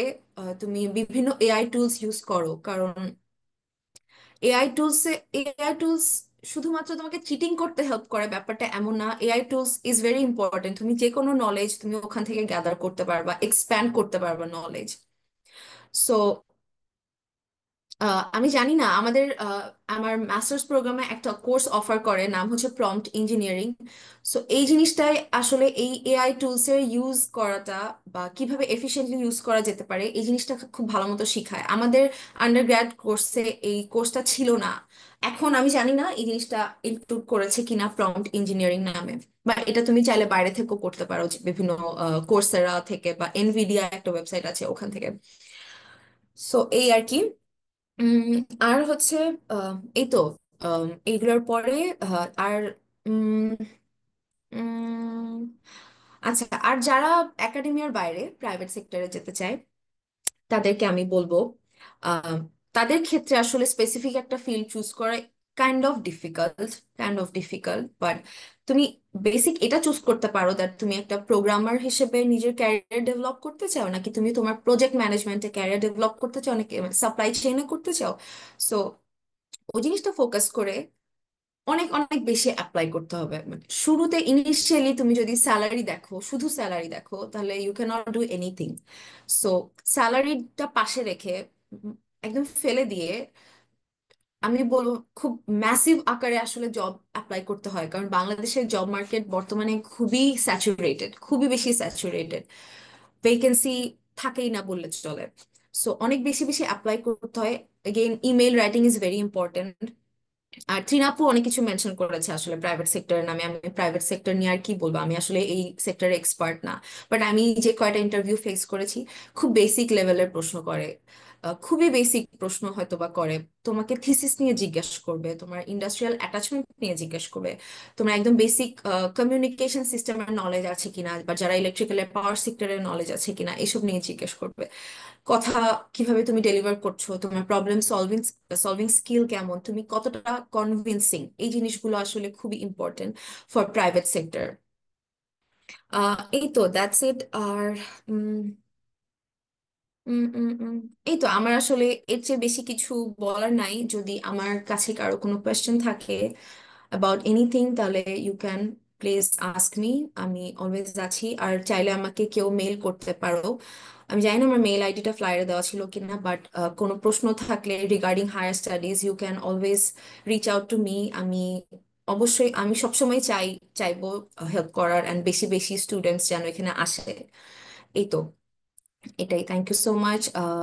If you have any questions, please feel free to ask. Thank you so much আপু আমাদের সাথে থাকবার জন্যে। আপু, আপনার কাছে একটি প্রশ্ন ছিল যে আম, আমরা প্রফেসর সিলেক্ট করবার ব্যাপারে কি কি বিষয়ে মাথায় রাখা উচিত, আমাদের আদার্স আদার্স ব্যাপারগুলোর পাশাপাশি প্রফেসর সিলেক্টের ব্যাপারে কি বিষয়ে মাথায় থাকা উচিত আর কি। ঠিক আছে। প্রফেসর সিলেক্ট করার ব্যাপারে প্রথম কথা এটাই মাথায় রাখা উচিত, তোমার রিসার্চ রিলেভেন্স কতটুকু। আমার ক্ষেত্রে যেটা হয়েছে, আমি আইট্রিপলিতে প্রচুর সার্চ করতাম। আমার রিসার্চ ব্যাকগ্রাউন্ড হচ্ছে microwave and antenna engineering. So এখন কি হচ্ছে, কি নিয়ে কাজ কাজ হচ্ছে, এই জিনিসগুলো হচ্ছে আমি গুগল স্কলার, আইট্রিপলি এক্সপ্লোরারে খুবই ঘাটাঘাটি করতাম। সাথে তুমি কিছু ইউনিভার্সিটি শর্টলিস্ট করতে পারো। এই ক্ষেত্রে অ্যালামনাইরা অনেক হেল্প করে। তোমার অ্যালামনাইজ বিভিন্ন জায়গায় আছে, বিভিন্ন ইউনিভার্সিটিতে আছে। ওই ইউনিভার্সিটিগুলোর নাম পিক করো। অ্যান্ড আমার একটা সাজেশন থাকবে, যে পরিচিত বা পরিচিত চেহারা আছে বা বাঙালি আছে এমন কোথাও যেতে। কারণ শুধুমাত্র বাইরে চলে আসলে আসলে হয় না, বাইরে আসার পর লাইফ গেটস ভেরি ডিফিকাল্ট। তোমার তোমার বিভিন্ন ক্ষেত্রে হেল্প দরকার পড়তে পারে, যেহেতু ফ্যামিলি নাই। সো আমি বলবো সবার আগে ইউনিভার্সিটি শর্টলিস্ট করো। তোমার অ্যালামনাইদের সাথে কথা বলো, কোন ইউনিভার্সিটিতে কি কি নিয়ে রিসার্চ হচ্ছে বের করো। এরপরে ইউনিভার্সিটির যেসব প্রফেসর, ধরো তুমি ইসি ডিপার্টমেন্টে ঢুকতে চাও, ইসি ডিপার্টমেন্টের সব প্রফেসরদের কাজ তুমি দেখবা। তোমার এরপর সিলেক্ট করবা কোন প্রফেসরের সাথে তোমার রিলেভেন্স আছে। ইররিলেভেন্ট কোনো একটা রিসার্চ ফিল্ড নিয়ে আসলে অ্যাপ্রোচ করে কোনো লাভ হয় না, তুমি যদি রিসার্চে ঢুকতে চাও। সো ওই ওখান থেকে তুমি বের করো তোমার। ফর এক্সাম্পল, আমি আমি অ্যান্টেনা দিয়ে সার্চ করতাম, দেখতাম যে অ্যান্টেনা নিয়ে কারা কারা কাজ করে, ওদের নাম বের করে ওদের শর্ট লিস্ট করে এরপর ওদেরকে আমি অ্যাপ্রোচ করা স্টার্ট করতাম। অ্যান্ড অ্যাপ্রোচ করা বলতে কি, তুমি একটা মেইল দিয়ে তুমি ফেলে দিলা, it doesn't work like that. Because প্রফেসররা একই দিনে 200-300 মেইল রিসিভ করতে থাকে তারা। এন্ড যখন অ্যাডমিশন সিজন থাকে, তারা মাঝে মধ্যে বলে দ্যাট ওরা ওদের মেইল ওপেন করতে ভয় পায়, এতটাই বাজে অবস্থা হয়। সো ফলো আপ মেইল দিতে থাকো, ফলো আপ মেইল দিতে থাকো। সো আচ্ছা, ভিসা ইন্টারভিউ নিয়ে আপনার এক্সপিরিয়েন্স, হ্যাঁ শিওর। সো অনেক ফলো আপ মেইল দিতে হবে, ইমেল রাইটিংটা সুন্দর করে করতে হবে, রেসপেক্টফুলি করতে হবে। জাস্ট তুমি চাচ্ছ টিচিং অ্যাসিস্ট্যান্টশিপ চাচ্ছ, এই জিনিসটা আসলে মানে বোঝানো যায় না। তুমি তুমি তার রিসার্চে কাজ করতে ইন্টারেস্টেড, তুমি তার কিছু পেপার্স পড়ো, পেপার্সের রেফারেন্স দাও। এভাবে হচ্ছে প্রফেসরদের অ্যাপ্রোচ করতে হয়। অ্যান্ড এক একজন প্রফেসরকে আসলে এক এক ভাবে ইমেল লিখতে হয়। খুব জেনারিক ইমেল সবাইকে লিখে দিলে তারা ধরে ফেলে দ্যাট এটা একটা জেনারিক ইমেল। তুমি তাদের কিছু প্রফেসর শর্টলিস্ট করার পর তাদের কাজগুলো পড়ো, এরপরে আসলে আম, তাদেরকে অ্যাপ্রোচ করো। আচ্ছা, পরের কোয়েশ্চেনটা আমি একটু আবার চ্যাট বক্সটা দেখি। ভিসা ইন্টারভিউ নিয়ে এক্সপিরিয়েন্স। ভিসা ইন্টারভিউ এখনকার সময় আসলে একটু চ্যালেঞ্জিং। এখন ইউএসএ তে আসলে যে অবস্থা, বা এখন এত পরিমাণ স্টুডেন্ট আসলে আসে বিভিন্ন দেশ থেকে, ভিসা ইন্টারভিউ আসলে আহ, কিছুটা লাকের ব্যাপারও বলা যায়, আবার কিছুটা, বেশিরভাগই আসলে তোমার ভিসা ইন্টারভিউতে, ভিসা ইন্টারভিউ ফেস করার আগেও তোমার DS-160 নামে একটা ফর্ম ফিল আপ করতে হয়। ওই ফর্মটা হচ্ছে সবচেয়ে ভাইটাল। ওটার উপর তোমার ভিসা অফিসারের, আমি বলবো 70% ডিসিশন ওটার উপর বেস করা থাকে। DS-160 খুবই ইলাবোরেটেড, খুবই ডিটেইলড একটা ফর্ম।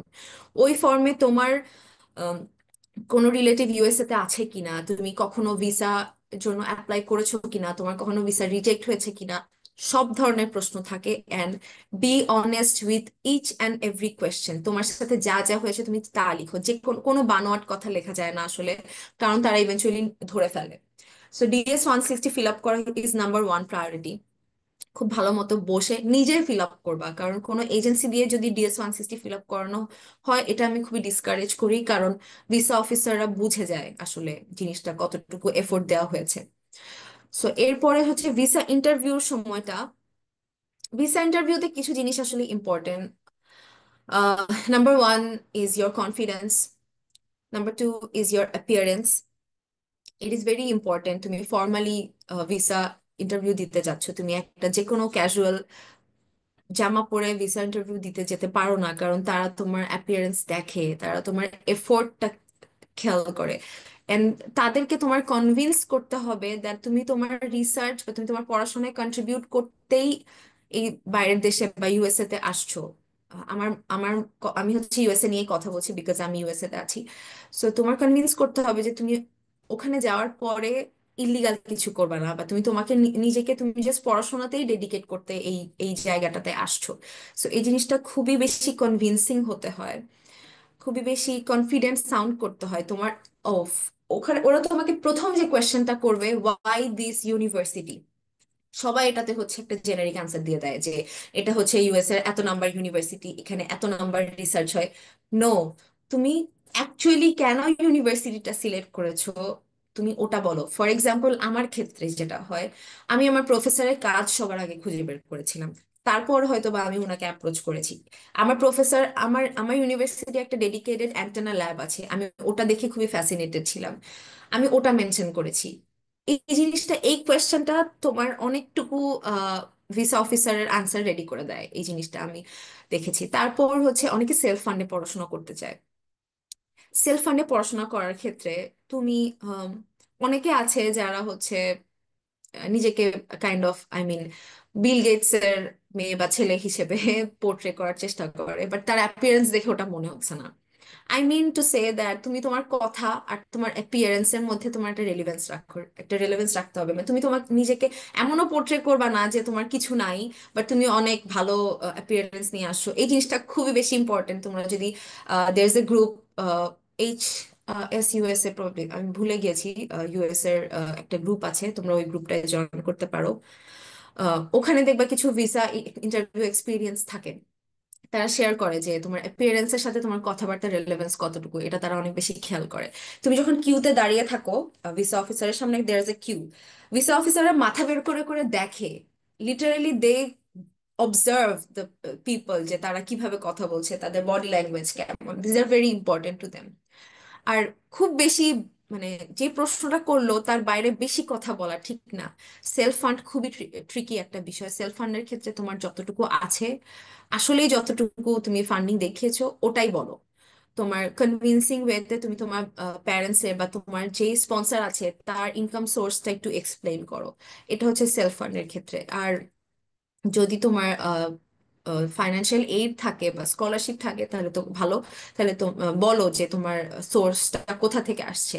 তারা কিন্তু দেখে না সেলফ ফান্ড কি কি, তারা তোমাকে ডিরেক্টলি জিজ্ঞেস করবে তোমার ফান্ডিং সিচুয়েশন কি, তোমার স্পন্সরকে। তো যাদের সেলফ ফান্ড তারা, তাদের হয়তো প্যারেন্টস বা নিজেরা থাকে বা পার্টনার থাকে। আর যাদের হচ্ছে সেলফ ফান্ড থাকে না তারা হচ্ছে বলে যে তুমি ইউনিভার্সিটি থেকে ফাইন্যান্সিয়াল এইড পেয়েছো। এই জিনিসগুলো এক্সপ্লেন করা অনেক ইম্পর্টেন্ট। আর মেইন কথা হচ্ছে তোমার লাক ফেভার করা খুব important. How did you answer, sorry miss করে ফেলেছি। How did you answer what will you do after master's? Okay, আমাকে এই প্রশ্নটা করে নাই মাস্টার্স এর পর কি করব, বাট এই প্রশ্নটা আসলে অনেকেই করে। সো এখানে আসলে দুটো আনসার থাকতে পারে। একটা হচ্ছে তুমি তুমি পিএইচডি পার্সু করতে চাও, অ্যাজ তুমি একাডেমিয়া লাইনে যেতে চাচ্ছ। নাম্বার ওয়ান, আমাকে যদি এটা জিজ্ঞেস করতে হয়তো আমি এটাই বলতাম। আর নাম্বার টু হচ্ছে আহ, তোমার অ্যাকচুয়ালি হয়তো বা দেশে চলে আসার প্ল্যান, তুমি দেশে চলে আসতে চাও, দেশে এসে তুমি তোমার পড়াশোনাটাকে যে কোনো একটা ফিল্ডে তুমি ইমপ্লিমেন্ট করতে চাও। হতে পারে সেটা একাডেমিয়াতে, তুমি একটা ইউনিভার্সিটিতে লেকচারার হিসেবে জয়েন করতে চাচ্ছ, বা তুমি যে কোনো একটা প্রাইভেট কোম্পানিতে তুমি কাজ করতে চাচ্ছ, বা অনেকে স্টাডি লিভ নিয়ে যায়, তুমি তোমার স্টাডি লিভটা শেষ করে দেশে এসে তোমার জবে ব্যাক করতে চাও। It should be the answer. আর কিছু আপু স্কলারশিপ নিয়ে একটু বলবেন প্লিজ? আচ্ছা, স্কলারশিপ অনেক ধরনের থাকে। ইউনিভার্সিটি পোর্টালে আসলে বিভিন্ন ধরনের স্কলারশিপের অ্যানাউন্সমেন্ট দেওয়া থাকে। ফর এক্সাম্পল আমার ক্ষেত্রে যেটা, আমারটা ঠিক স্কলারশিপ না, আমারটা হচ্ছে ফাইন্যান্সিয়াল এইড। আমার ফান্ডিং এর জন্য বিভিন্ন ফাইন্যান্সিয়াল এইড আসলে ঢুকে। আমার কাছে দুটো ফাইন্যান্সিয়াল এইড আছে। এই জিনিসটা আসলে আমি যে ফাইন্যান্সিয়াল এইডের জন্য অ্যাপ্লাই করেছি ব্যাপারটা এমন না। আমি অ্যাপ্লাই করেছি হচ্ছে গ্রাজুয়েট অ্যাসিস্ট্যান্টশিপের জন্য। সো আমাদের ইউনিভার্সিটিতে যারা টিএ বা আরএ হিসেবে থাকে তাদের জন্য হচ্ছে কিছু ফাইন্যান্সিয়াল এইড থাকে। তো আমি প্রথমে অ্যাপ্রোচ করেছিলাম প্রফেসরকে ফর অ্যাসিস্ট্যান্টশিপ। ওটা আমার কনফার্ম হওয়ার পর আসলে আমার টিউশন ফি ওয়েভার হয়ে যায়, আর আমার মান্থলি একটা স্টাইপেন্ড হয়তো বা ওখান থেকে আসে। এই তো, এটাই হচ্ছে আমার। আর বিভিন্ন স্কলারশিপের জন্য scholarship for different university scholarship different offer করে। ইউনিভার্সিটি পোর্টালে গিয়ে স্কলারশিপের রিকোয়ারমেন্ট দেখে স্কলারশিপ অ্যাপ্লাই করা যায়। আবার আরেকটা অল্টারনেটিভ তো বললামই, টিচিং অ্যাসিস্ট্যান্টশিপ বা আর এর জন্য হচ্ছে মানে বা টি এর জন্য হচ্ছে অ্যাপ্রোচ করা। এই তো, এই দুটো ওয়ে থাকতে পারে। আর কোনো কোয়েশ্চেন?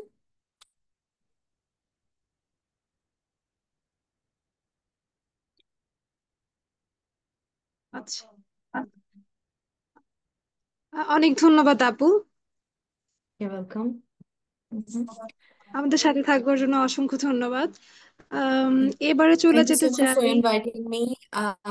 তোমরা সবাই ভালো থাকো। Again happy women's day to everyone. Allah happy হাফেজ। Women's day. আল্লাহ বাই। হাফেজ। আম, এবারে চলে যেতে চাই তাসমিয়া তুনাজিনা আপুর কাছে। আপু কি শুনতে পাচ্ছেন? হ্যালো। হ্যাঁ, শুনতে পাচ্ছি। আমাকে শোনা যাচ্ছে? আসসালামু আলাইকুম আপু। জি আপু, শোনা যাচ্ছে। আমি হচ্ছে আপু একটু, আপনি যদি আপনার এক্সপিরিয়েন্স শেয়ার করতেন, ওভারঅল জার্নিটা। আমাকে দেখা যাচ্ছে? জি আপু, দেখা যাচ্ছে। হাই। এখানে হচ্ছে এখন সকাল, শুভ সকাল। হ্যাঁ, আমি হচ্ছে তাসমিয়া তুনাজিনা। আমি CUET electrical and electronic department থেকে পাশ করেছি 2017। আমার ব্যাচ হচ্ছে 2017 ব্যাচ। আর আমি পাশ করেছি 2023 সালে। এখন আমি আছি হচ্ছে ইউএসএ তে, পার্ডু ইউনিভার্সিটি ওয়েস্ট লাফিয়াতে। এবং আমি আমার এখন এখানে আমি আমার পিএইচডি করছি ইসি তে। আহ, আমি হচ্ছে এতক্ষণ পর্যন্ত আমি সবার কথা খুব মনোযোগ দিয়ে শুনছিলাম। প্রথমে ত্রিনা আপু, তারপর জেরিন, এবং খুব সুন্দর করে কর্পোরেট পাথটা কেমন হতে পারে ওটা নিয়ে কথা বলছিল। এবং তানিশা খুব সুন্দর করে তার ইউএসএ আসার জার্নিটা বলছিল, প্লাস তার কর্পোরেট লাইফটা কিভাবে এক্সপিরিয়েন্স করেছে। আমি হচ্ছে আসলে আমি যদি আমার এক্সপিরিয়েন্সটা বলতে চাই, আমি যখন 2023 সালে আমার গ্রাজুয়েশন শেষ করি, আমাদের শেষ হয়েছিল, আমার যতটুকু মনে পড়ে, জুনের 30 তারিখ ছিল হচ্ছে আমার ফাইনাল ডিফেন্স। জুন অথবা মে 30, আমার ঠিক মনে নেই, বা মে জুনের দিকে আমাদের ফাইনাল ডিফেন্স ছিল। তো ডিফেন্সের পরে আমি আমি আসলে আহ, যখন ভার্সিটিতে ঢুকি, মানে আমি যখন আমার আন্ডার গ্রেডে ছিলাম, আমি তখন খুব একটা শিওর ছিলাম না আমি পাশ করার পরে কি করব। বাট আমি নিজেকে কখনো কর্পোরেট লাইফে খুব একটা দেখতে পাইনি, কারণ হচ্ছে প্রথমত আমি খুব একটা ওয়েল স্পোকেন পার্সন ছিলাম না কখনো। তা আমার কাছে সবসময় একাডেমিয়াটা হচ্ছে বেস্ট অপশন ছিল। তো আমি থার্ড ইয়ার থেকে থার্ড ইয়ার লাস্ট থেকে মোটামুটি হালকা পাতলা রিসার্চের সাথে জড়িত ছিলাম। ফোর্থ ইয়ারটা তো আমাদের সবারই থিসিসের সাথে কেটে যায়। এরপরে হচ্ছে আমি বের হওয়ার সাথে সাথে এই জন্য কোথাও খুব একটা জবে না ঢুকে আমার ফোকাসটা ছিল হচ্ছে আমি বাইরে অ্যাপ্লাই করব। আমি আইএলটিএস দেই, এবং হচ্ছে সাথে সাথে প্রফেসরদেরকে মেইল করা শুরু করি, রিচ করা শুরু করি। আমার যে কাজটা ছিল থিসিসের সাথে, অথবা আমার আগে যে এক্সপিরিয়েন্স ছিল আমার ফিল্ডের সাথে রিসার্চ রিলেটেড, যেসব ইউনিভার্সিটিতে কাজ হচ্ছে, আহ সেগুলোতে হচ্ছে আমি প্রফেসরদেরকে জাস্ট রিচ করা শুরু করি। তো আমি আমার জিআরইটা দেই হচ্ছে নভেম্বর মাসের ফার্স্ট উইকে, ফার্স্ট ও সেকেন্ড উইকে মোস্ট প্রবাবলি। অ্যান্ড সবগুলো অ্যাপ্লিকেশন ডেডলাইন ছিল ডিসেম্বরে। তো আমি আহ তখন আমার 2023-এর পুরো সালটাই হচ্ছে আমার আসলে, মানে জব পাশ করার পর থেকে পুরো সময়টাই আসলে চলে যায় হচ্ছে এই অ্যাডমিশন প্রসেস এর মধ্যে দিয়ে। আমি আসলে কোথাও জয়েন করিনি। দেন আমার হচ্ছে, আমি এখন যেখানে আছি পার্ডু ইউনিভার্সিটিতে পিএইচডি প্রোগ্রামে। তো আমি যদি বলি যে আমার হচ্ছে, আমি এসেছিলাম হচ্ছে, আসলে আমি এসেছি প্রফেসরের ফান্ডিং এ। বাট ফান্ডিং আসলে এখানে আহ, তানিশা যেভাবে বলছিল, ফান্ডিং আসলে বিভিন্ন ভাবে পাওয়া যায়। আমি এটাকে 3টা ক্যাটাগরিতে ভাগ করব। প্রথমে হচ্ছে, তুমি যদি আপনি যদি অ্যাপ্লাই করেন education university centrally, you can get fellowship অথবা হচ্ছে গ্রাজুয়েট টিচিং অ্যাসিস্ট্যান্টশিপ। যেটা হচ্ছে ফেলোশিপটা দেয় হচ্ছে হোল ডিপার্টমেন্ট থেকে, এবং টিচিং অ্যাসিস্ট্যান্টশিপটাও দেয় হচ্ছে ডিপার্টমেন্ট থেকে। আরেকটা থার্ড ফান্ডিং হচ্ছে রিসার্চ অ্যাসিস্ট্যান্টশিপ। এটা আসে হচ্ছে প্রফেসরের নিজস্ব ফান্ডিং থেকে। আহ, যদি সেন্ট্রালি অ্যাপ্লাই করে কেউ, তাহলে হচ্ছে দেয়ার ইজ অপশন যে হচ্ছে তুমি ফেলোশিপ পেতে পারো, অথবা হচ্ছে তুমি টিচিং অ্যাসিস্ট্যান্টশিপের জন্য হচ্ছে অ্যাপ্রুভ হতে পারো। আবার অনেক সময় প্রফেসর যদি রিকমেন্ড করে, তখনও হচ্ছে ডিপার্টমেন্ট তোমাকে একটা টিএশিপ দিয়ে দেয়। তো সবসময় এটা বেটার যে হচ্ছে আগে প্রফেসরের সাথে যোগাযোগ করা। যদি সমস্যা নেই, আমি যেমন আমার ক্ষেত্রে যেটা হয়েছিল যে আমি প্রফেসরের সাথে আগে যোগাযোগ করেছিলাম, কিন্তু আমাকে বলেনি যে আমি তোমাকে নিব, জাস্ট আমাকে বলেছিল যে ইউ জাস্ট অ্যাপ্লাই। তো আমি হচ্ছে শুধু অ্যাপ্লাই করেছিলাম। অ্যাপ্লাই করার পরে সে হচ্ছে আমার সাথে ফর্মালি বসে ইন্টারভিউ নিয়ে কথাবার্তা বলে দেন হচ্ছে আমাকে বললো যে ওকে, আমি তোমার ফান্ডিং এভাবে আসবে। আর আর এটা হচ্ছে আমার জার্নিটা আমি বলবো। আমি জয়েন করেছি গত সেমিস্টার বলতে হচ্ছে গত বছর 2024 সালের আগস্টে। তো this is my second semester. But এখনো আমি খুবই ছোট আসলে। আমি খুব বেশি কিছু জানি না, যে আমি খুব এক্সপিরিয়েন্সড কিছু না আমার। কিন্তু আমি হচ্ছে ছোট করে যদি বলি যে আমি আমার রিসার্চ ফিল্ডে কিভাবে এসেছি, এটা আমি একটু করে বলতে চাই। সেটা হচ্ছে আহ আমি এখন কাজ করছি হচ্ছে ফোটনিক ইন্টিগ্রেটেড চিপ নিয়ে। আমরা সবাই হচ্ছে আসলে সেমিকন্ডাক্টর ইন্টিগ্রেটেড চিপ সম্পর্কে জানি।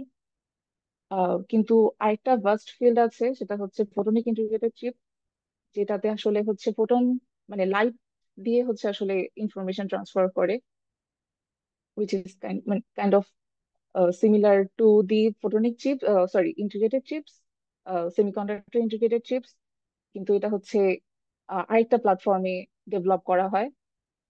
তো আমার বর্তমানে কাজ হচ্ছে এটা নিয়ে।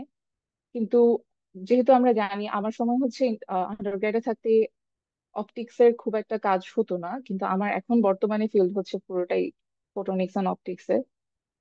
আমার চুয়েটে থাকতে আমাদের খুব একটা কোর্স অফার করা হয়নি অপটিক্স এর উপরে। বাট আমি হচ্ছে যেটা করেছিলাম যে নিজে নিজে কিছু সফটওয়্যার শিখেছিলাম। আমার পুরো থিসিসটাই ছিল হচ্ছে আসলে সফট সিমুলেশন বেসড। আমার এক্সপিরিয়েন্স ছিল পুরোটাই সিমুলেশনের উপরে। তো কেউ যদি হচ্ছে মনে করে যে ফটোনিক্সে কাজ করবে, আমি সেক্ষেত্রে বলতে পারি যে হচ্ছে কিছু সফটওয়্যারের নাম বলতে পারি। সব যেমন হচ্ছে সিমুলেশনের জন্য সবচেয়ে বেস্ট হচ্ছে কমসোল অথবা লিউমেরিক্যাল। আর ম্যাটেরিয়াল, যদি কেউ যদি ম্যাটেরিয়ালের অপটিক্যাল প্রপার্টি বা ম্যাটেরিয়াল প্রপার্টি নিয়ে কাজ করতে চায়, সেক্ষেত্রে কোয়ান্টাম এক্সপ্রেসও আছে।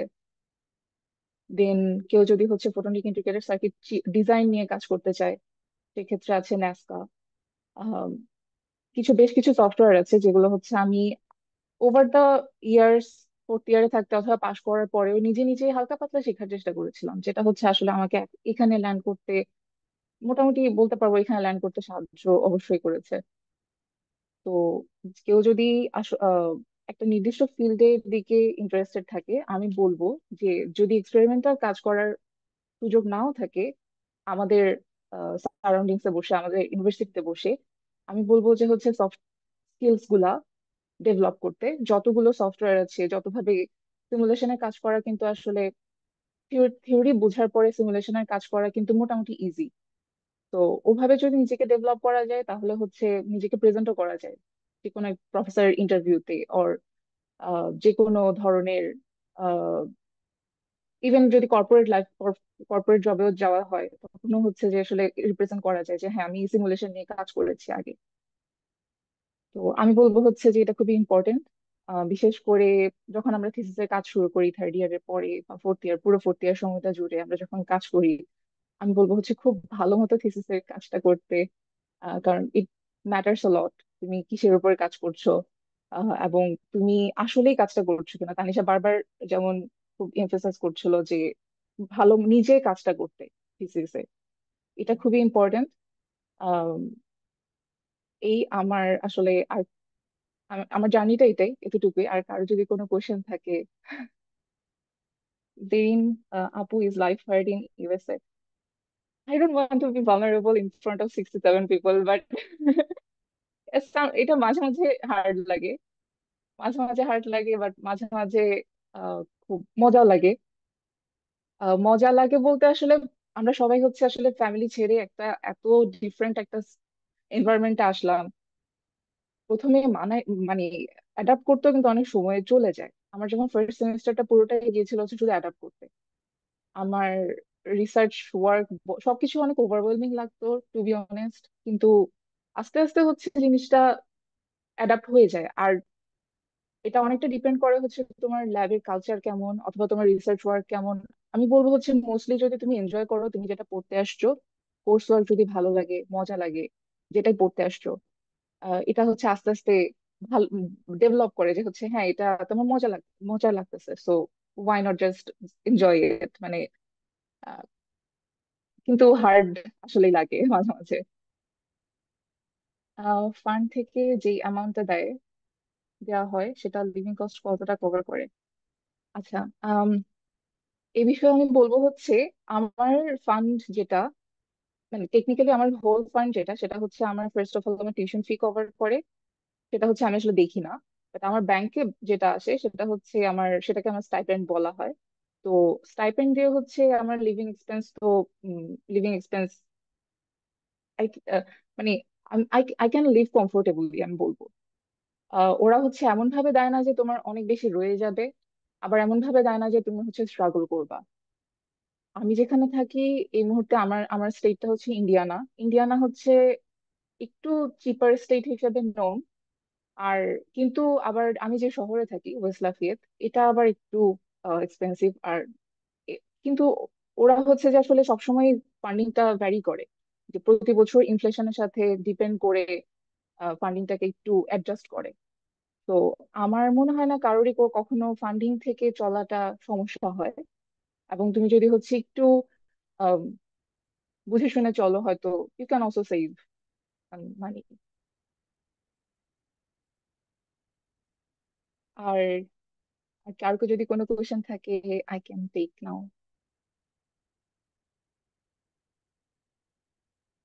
Is moving alone in USA safe for women?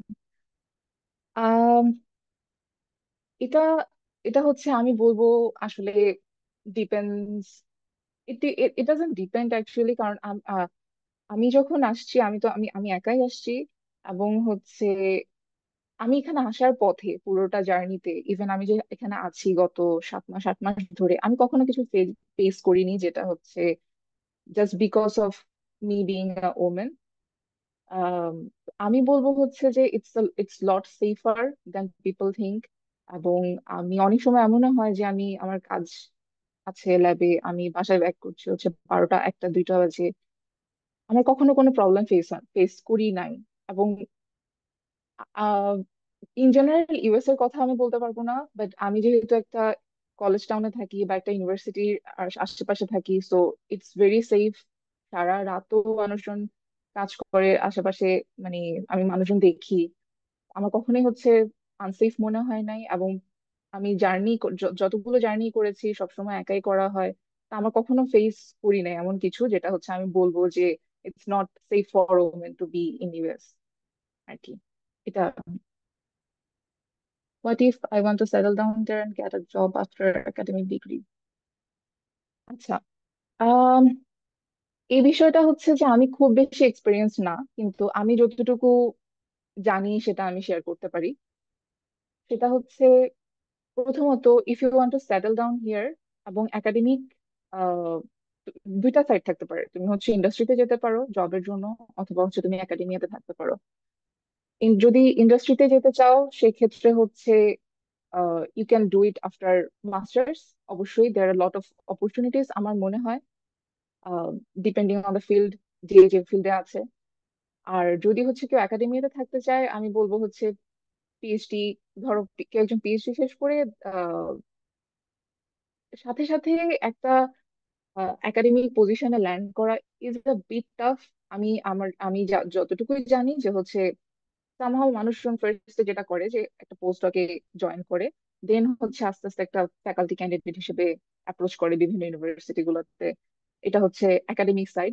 R industry বলবো হচ্ছে, আমি যতটুকু জানি, আমি আমার নিজের ফিল্ডের ইন্ডাস্ট্রি এখানে বেশ আছে।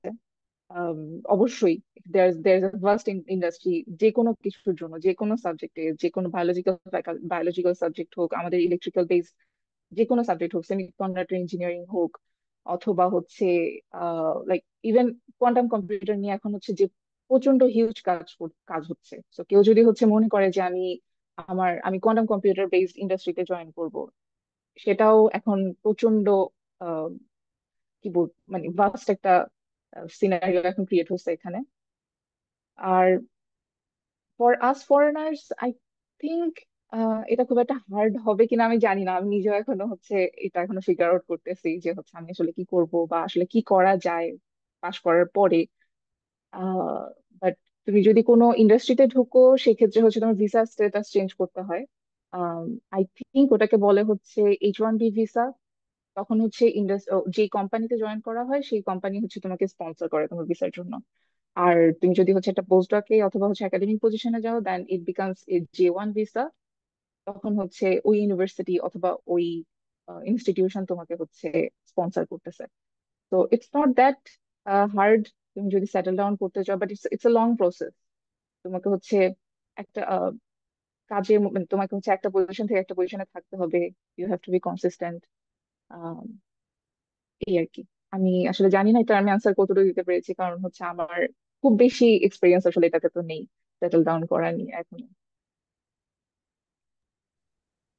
অনেক ধন্যবাদ তাসমিয়া আপু, আপনার এত তথ্যবহুল আলোচনার জন্য। এবারে চলে যেতে চাই। Thank you, bye. Bye, Allah হাফিজ। আল্লাহ হাফেজ। এবারে চলে যেতে চাই ফাবলিহা ইনাম দুর্দানা আপুর কাছে। আসসালামু আলাইকুম আপু। ওয়ালাইকুম আসসালাম। Am I audible? ইয়েস আপু।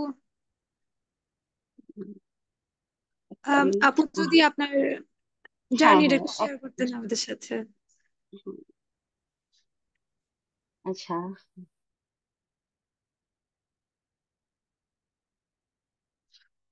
তো আম, সবাইকে গুড মর্নিং। এখানে তো গুড মর্নিং চলছে। তো অ্যান্ড হ্যাপি রমাদান। আম, তো অ্যান্ড হ্যাপি ওমেন্স ডে। তো আমি জার্নি শেয়ার করার আগে সবার আগে কথা হচ্ছে যে আম, আমি এসেছি এখন অ্যারাউন্ড 1.5 মান্থ হচ্ছে। তো I am still very new to say আমার জার্নি, বাট এতদিন যা হয়েছে এগুলো আমি একটু কথা বলবো হয়তো।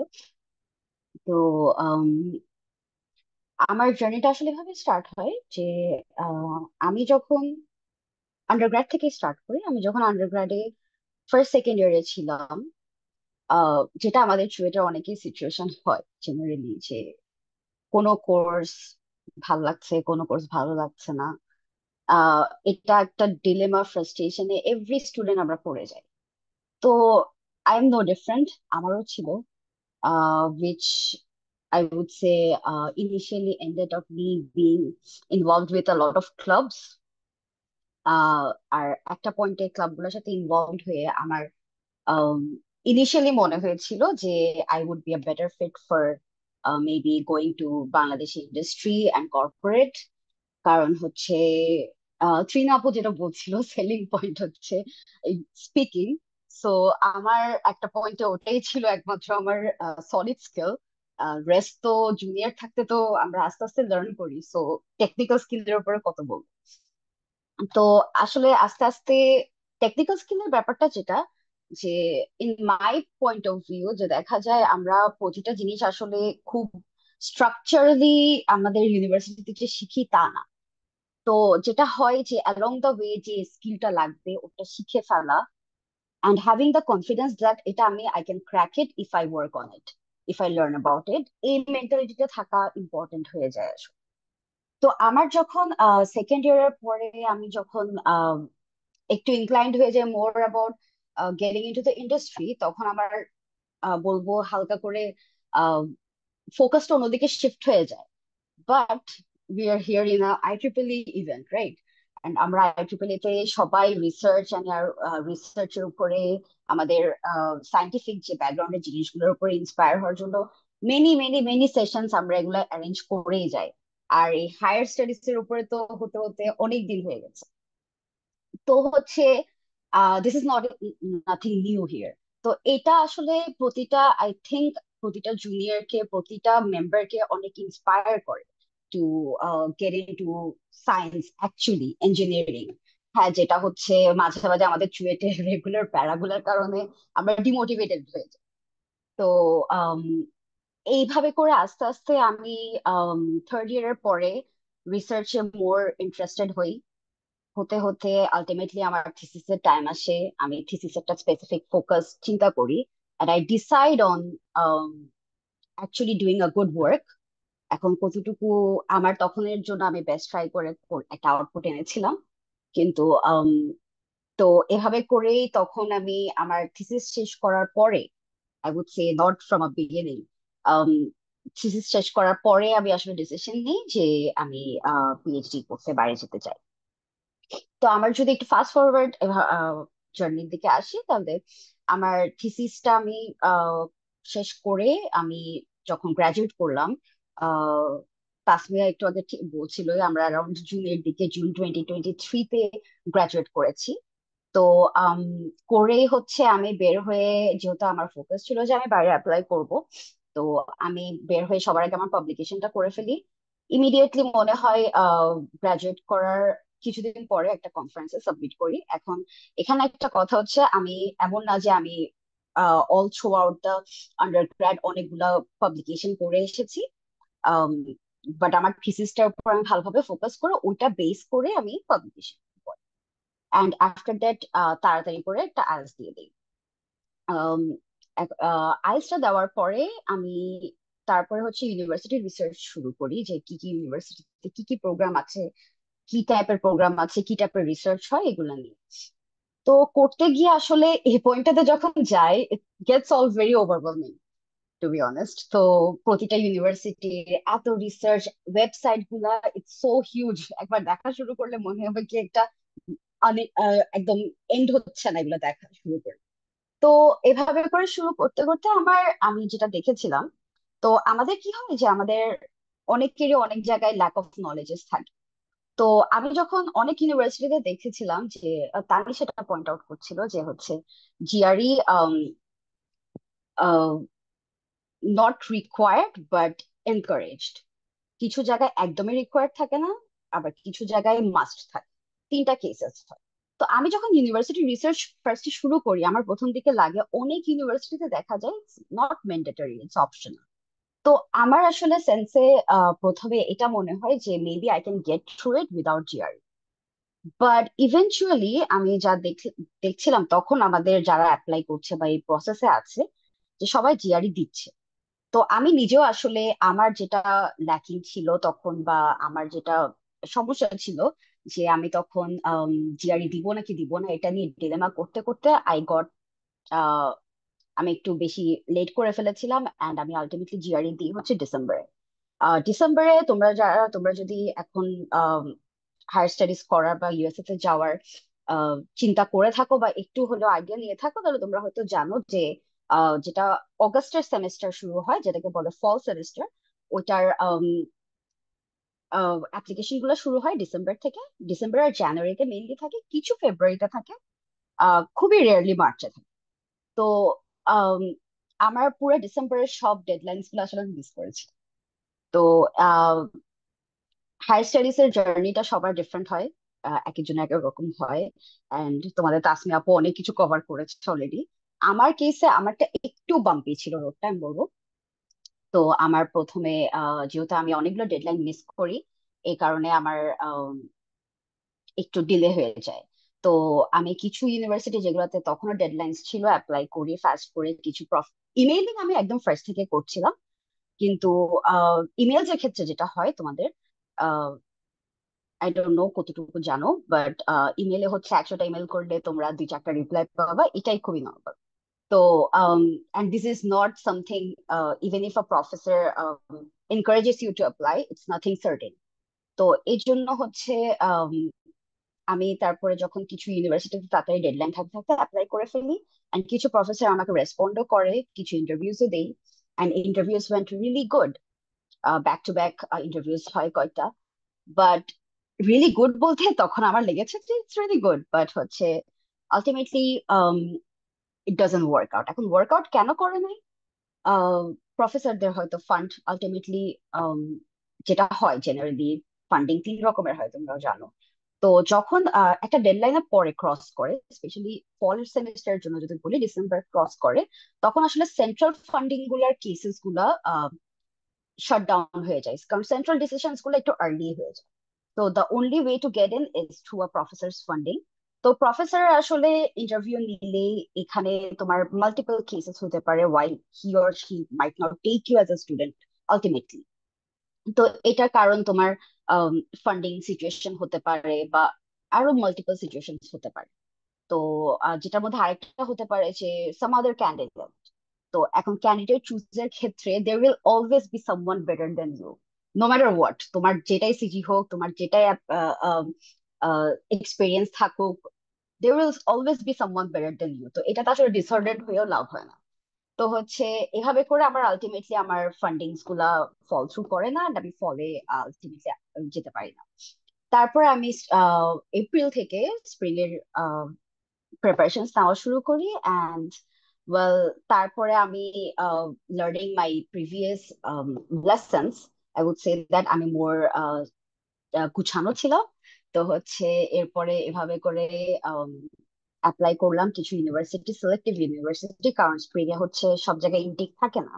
বাট ফর্চুনেটলি কিছু ইউনিভার্সিটি এমন ছিল যেগুলোতে আমি স্পেসিফিকলি খুব ইন্টারেস্টেড ছিলাম, and I apply and I got into a few university with funding, and finally I have ended up in NJIT. ও আমি আমার প্রপার ইন্ট্রোডাকশনই দেই নাই।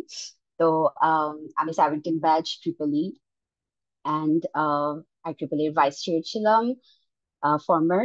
আর হচ্ছে আমি এখন কারেন্টলি আছি এনজেআইটি তে, new jersey institute of technology. এখানে আমি পিএইচডি করছি ইন বায়োমেডিক্যাল ইঞ্জিনিয়ারিং। আর হচ্ছে আমার রিসার্চ সেক্টরটা ফিল্ড হচ্ছে নিউরোমাসকুলার রিহ্যাবিলিটেশন। এখন এইটা it sounds very heavy, and trust me it's heavy for me two. তো হচ্ছে মেইনলি যেটা কাজ করি আমরা আমার এই রিসার্চে, ল্যাবের কাজটা হচ্ছে তোমার basically EMG signal based, so it's a little bit of more electrical plus biomedical, দুটো integrated, and of course AI application. আর হচ্ছে এটা basically experimental based plus computational, দুইটা একসাথে ইন্টিগ্রেশন।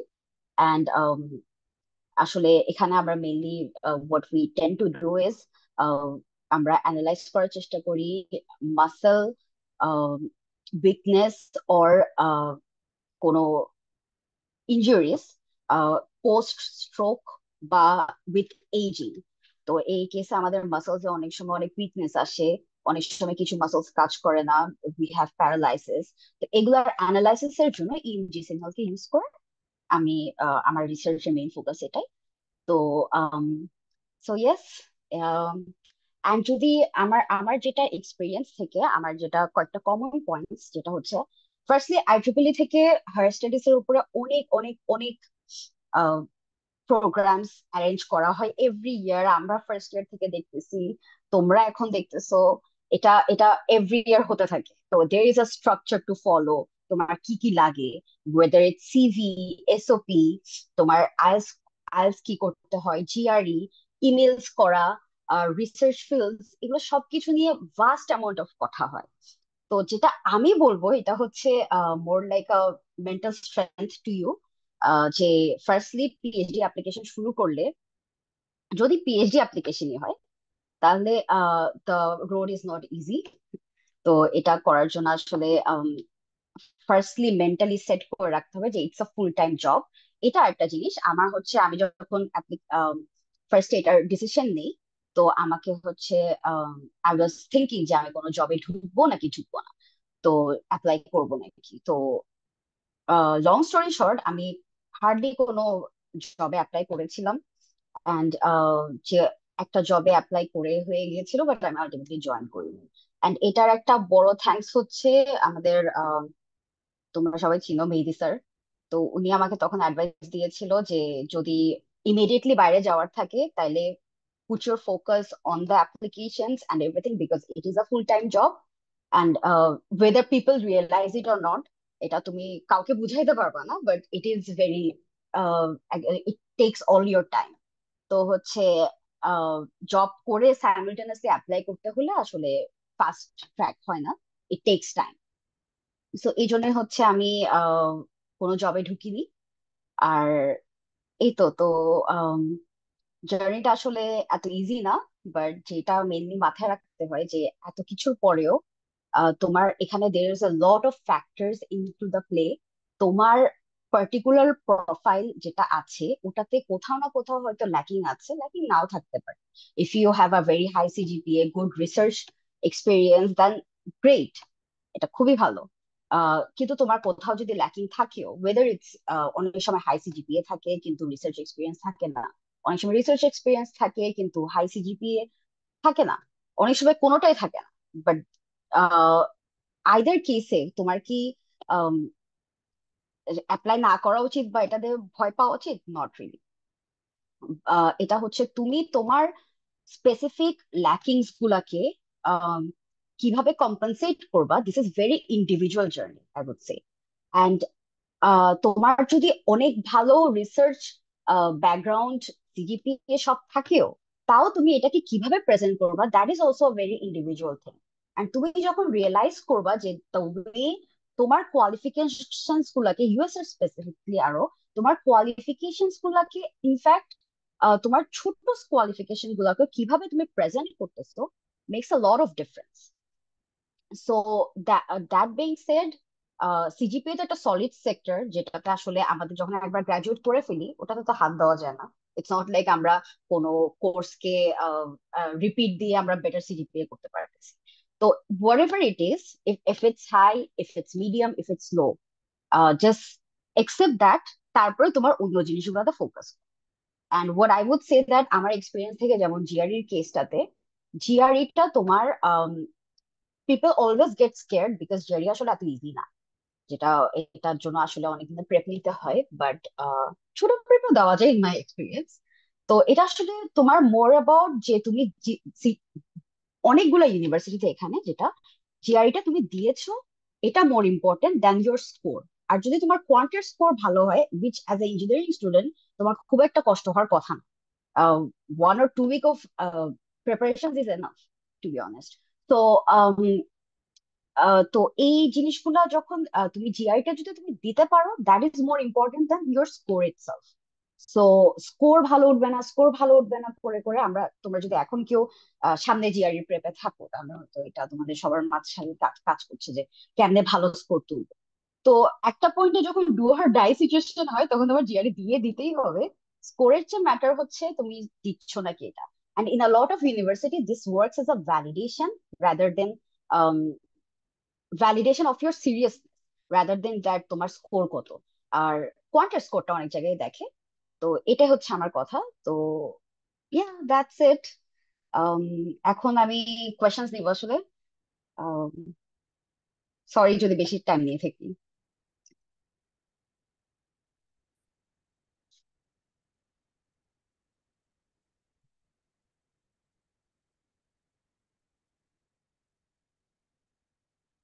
কোয়েশ্চেন্স কি চ্যাটে ছিল?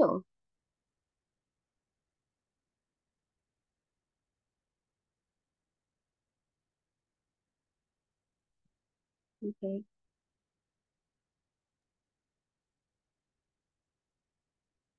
আচ্ছা, ভিসা এক্সপিরিয়েন্সের কথা বলা হয়েছে। আচ্ছা, ভিসা এক্সপিরিয়েন্সের কেসটা হচ্ছে, আম, তুমি যদি ফান্ডেড থাকো, তোমার ফুল ফান্ডে যাচ্ছ, তোমার ভিসাটা actually it's just a formality. That doesn't mean that it's not serious. এটার প্রেপ নিতে হয়, কিন্তু তুমি কম্পারেটিভলি একটা সেফ জোনে থাকো। এখন যদি নিজের ফান্ডে যাও, সেলফ ফান্ড হয়, ওটার সিচুয়েশন খুবই ডিফারেন্ট। ওটার এক্সপ্লেনেশন আমি এখন যাব না, যে ওটা আমার এক্সপিরিয়েন্সেও পড়ে না আসলে। তো ভিসার যে কেসটা, ভিসাতে কিছু বেসিক কোয়েশ্চেন্স করে। যেটার ফার্স্ট কোয়েশ্চেন যেটা হয়, এটা নিয়ে তানিশাও বলছিল যে why this university, and that should be specific. তো এখানে তোমার যদি পিএইচডি হয়, তোমার রিসার্চের যে তোমার যে প্যাশনটা, আর এই স্পেসিফিক ইউনিভার্সিটিতে তোমার রিসার্চ ফিল্ডের অনেক কাজ হয়, এটাকে হাইলাইট করে এজ এ গুড পয়েন্ট। তো এটা খুব ইন্ডিভিজুয়াল রিপ্লাই হবে, but try not to follow the mediocre trends আর কি। বাট ভিসা আসলে আমার পার্সোনালি যেটা হয়, আমাকে কিছুই আস্ক করে নাই। আমার জাস্ট দেখেছে আমার পিএইচডি তে যাচ্ছি, ফুল ফান্ডে যাচ্ছি, জাস্ট আস্ক করেছিল কোন প্রোগ্রামে যাচ্ছি, if I am full funded, আমার ফান্ডিংটা কোত্থেকে আসতেছে, যেটা হচ্ছে আমার কেসে রিসার্চ অ্যাসিস্ট্যান্টশিপ। আমার প্রফেসর ফান্ডিং আমি এসেছি এখানে। তো এই হচ্ছে কাহিনী। আর হ্যাঁ, এখানে আমি আহ, যেটা ফান্ডিং এর কেসে বা আমার প্রফেসরের কেসে, এগুলা হয়তো আমি বলিনি। তো আমার যেটা আম, আমার যেটা আমি কোয়েশনও পেয়েছি, আমি ওটা বলছি। তো আমার যেটা হয়েছে, আমার পার্সোনালি অনেক ইমেলস তো করা হয়েছে, কিন্তু আমি এই যে এনজিআইটি তে এসেছি, স্পেসিফিকলি এনজিআইটি কেসটাতে আমার হচ্ছে প্রথমে সেন্ট্রালি সিলেক্টেড হতে হয়। সেন্ট্রাল অ্যাডমিশন কমিটি থেকে একটা ফার্স্ট গ্রিন সিগন্যাল দেয় that this student is eligible for the department. এটা হচ্ছে আমার ডিপার্টমেন্টের স্পেসিফিক, এনজিআইটির প্রতিটা ডিপার্টমেন্টে যেটা হয় তা। বাট আমারটা হচ্ছে জয়েন্ট প্রোগ্রাম। সো আমার হচ্ছে রাটগার্স ইউনিভার্সিটি একটা আছে, ওটা আর এনজিআইটির একটা joint program. This is a collaboration, so I do classes in both the universities. So এই জন্য এটা প্রসেসটা একটু ডিফারেন্ট। তো প্রথমে অ্যাডমিশন কমিটি যদি গ্রিন সিগন্যাল দেয়, তারপরে প্রফেসরসরা ফুল অ্যাপ্লিকেশন থেকে ওনারা দেখে যে স্টুডেন্টদেরকে ওনাদের যদি স্টুডেন্ট লাগে, আর ওরা যদি অ্যাপ্লিকেশন পুরোটা দেখে ইমপ্রেসড হয়, তারপরে they reach out on their own. তো আমি পার্সোনালি এনজিআইটির কেসে কখনো প্রফেসরদেরকে বিফোর হ্যান্ড ইমেল করে রিপ্লাই পাইনি। After I after the initial review, admission committee যেটা করেছে, এরপরে আমাকে প্রফেসর নিজে রিচ আউট করে, and we have 2 interviews officially. তো হচ্ছে আহ, তো এই কেসে আমি যেটা বলবো, যে আমরা যেহেতু চুয়েট থেকে আসি, আমরা চুয়েট থেকে জন্য না, আমাদের বাংলাদেশ থেকে আসলে আমাদের আসলে রিসার্চ অপরচুনিটিস করাও অনেক লিমিটেড থাকে, whether it's lab, whether it's opportunities, whether it's direction, সবকিছু মিলাই আসলে লিমিটেড থাকে। যেহেতু লিমিটেড থাকে, তো আসলে লিমিটেড অপরচুনিটিস এর মধ্যে বেস্ট ট্রাই করার জন্য যা করা দরকার ওটাই করা উচিত। তো ওখানে আসলে যেখানে পিএইচডি কেসে আমরা যারাই অ্যাপ্লাই করি, specially without a masters directly PhD তে, তো হচ্ছে এখানে তোমার হিউজ একদম ম্যাসিভ অ্যামাউন্ট অফ নলেজ থাকবে বা এক্সপিরিয়েন্স থাকবে, এটা কোনো প্রফেসর কোনো ইউনিভার্সিটি এক্সপেক্ট করে না। আর আমাদের দেখা যায় কাজগুলো মোর সিমুলেশন বেসড হয় অনেক সময়। আর ল্যাব এক্সপিরিয়েন্স, যদি আমার যদিও ল্যাব এক্সপিরিয়েন্স থেকে আমার ডেটা কালেকশন, আমার থিসিসের কাজ ওগুলো আমি ল্যাব থেকে করেছিলাম, কিন্তু still the kind of devices we worked with there, ওগুলো তো খুবই আসলে আহ খুবই বাজে অবস্থা টু বি অনেস্ট। তো ওগুলো আমি কিভাবে কাজ করেছি আসলে আমরাই জানি। তো যারা বিএমএ ডিপার্টমেন্টের তারা হয়তো একটু জানো। তো হচ্ছে এই তো। তো আসলে কথা হচ্ছে তোমার যে রিসার্চে তুমি ইন্টারেস্টেড, তোমার পিএইচডি করতে হলে ফার্স্টলি যে রিসার্চটা মেইনলি ইন্টারেস্টেড ওইটাকে একদম সলিড ফোকাস করতে হবে। You can't be here and there. তোমার ফোকাস স্পেসিফিক করতে হবে, সিন্স ইটস আ পিএইচডি, তুমি একটা স্পেসিফিক একটা রিসার্চ ফিল্ডেই কাজ করছো, and you will be doing that for the next 5 years. ওই মেন্টালিটিও তোমার আগে থেকে সেট করতে হবে যে you are stuck here for the 5 years. তোমার ভালো লাগুক খারাপ লাগুক, you have to continue this. তো রিসার্চ ফিল্ডটা অ্যাকচুয়ালি কোনটাতে ইন্টারেস্টেড, এটার রিসার্চ করাটা তোমার সবার আগে ইম্পর্টেন্ট, and ওটা তুমি বাসায় বসে তোমার কম্পিউটারে করতে পারবা। তো কোন রিসার্চ ফিল্ডে ইন্টারেস্টেড ওটা রিসার্চকে স্পেসিফিক করে আমি বলবো, এরপরে ওই ওটা কোন কোন ইউনিভার্সিটিতে এনরিচ ওটা দেখা, অ্যান্ড ওটা বিভিন্ন র্যাঙ্কের ইউনিভার্সিটিস দেখা উচিত, যদিও পিএইচডি তে ranking is not a big factor. But কথা হচ্ছে যে আহ, অন্য যে জিনিসগুলো, এখানে লাইফস্টাইল এখানে কেমন চলে, এখানে অনেকে সেফটি নিয়ে কথা বলছে, অনেকে এখানে লাইফ কেমন হার্ড নাকি ইয়া, এখন এগুলো সবকিছু অনেকগুলো মাল্টিপল ফ্যাক্টরস থাকে, যেগুলো তুমি যতক্ষণ এখানে এসে পৌঁছাবা না ততক্ষণ তুমি আসলে বুঝবা না। তো এটা ইন্ডিভিজুয়াল এক্সপিরিয়েন্স হয়, ইন্ডিভিজুয়াল ব্যাপার, এক একটা জায়গায় এক এক রকম হয়, কোথাও পরিচিত মানুষ অনেক থাকে কোথাও থাকে না। But this things shouldn't B your জাজ। তোমার যখন অ্যাপ্লাই করছো তোমার ফ্যাক্টর হওয়া উচিত না আমার মতে। কারণ হচ্ছে পিএইচডি যে তোমার জিনিসটাই হচ্ছে it's a ambitious route. So এটা তুমি যদি চুজ করো, তোমার ফোকাস আগে রিসার্চই হওয়া উচিত, বিকজ আলটিমেটলি রিসার্চে ভালো করো নাকি না করো, দ্যাটস ডিফাইন্স এভরিথিং। তোমার এই দেশে থাকা, তোমার ফিউচারে ইন্ডাস্ট্রিতে ঢুকা, জব পাওয়া, সেটেল হওয়া, তুমি সেটেল হতে চাও না না চাও, বাট তুমি পিজি করতে আসতেছো যেহেতু, যদি আসতে চাও তাহলে অবভিয়াসলি তোমার কমপ্লিট করারই প্ল্যান থাকবে। সো ওইটার কেসে হচ্ছে তোমার আসলে মেইন ফোকাস রিসার্চটাই হওয়া উচিত। রেস্ট একবার অ্যাডমিশন হয়ে গেলে যদি তোমার মাল্টিপল অপশনস থাকে, তখন you can decide based on other factors. So yes, এটাই আমার আমার এক্সপিরিয়েন্স এন্ড আমার অ্যাডভাইসেস। আমি এখন কোয়েশ্চেন্স গুলো দেখে তাড়াতাড়ি শেষ করে দিব। um, আসসালামু আলাইকুম আপু, please share some details regarding how you to prep for verbal. আচ্ছা, ভার্বালের প্রেপ, ভার্বালের প্রেপ হচ্ছে it's it more depends on the intuition, যদি জিআরই কেসে বলি। But there is a certain structure to follow. আর হচ্ছে এখানে গুলো না, এগুলো একটু ট্রিকি কোয়েশ্চেন হয়। আরেকটা জিনিস যেটা, অনেক ভোকাবুলারি শিখতে হয়। এখন পার্সোনালি আমি এত ভোকাবুলারি মুখস্থ রাখতে পারতাম না, বাট আমি ইনটিউশন দিয়ে কোনোভাবে এটা মাথায় রাখতাম, and with more into putting it into sentences. তো কিছু অ্যাপস থাকে যেখানে হচ্ছে ওগুলার একটা সাউন্ডের উপর ডিপেন্ড করে ওই ওয়ার্ডটা কি মিনিং বের করে, ওগুলা জাজ করা যায়। সো এইসবের এভাবে করে কিছু এক করে ভার্বালের প্রেপ নিতে হয়। বাট টু বি অনেস্ট, আমার ভার্বালের প্রেপ খুবই শর্ট ছিল।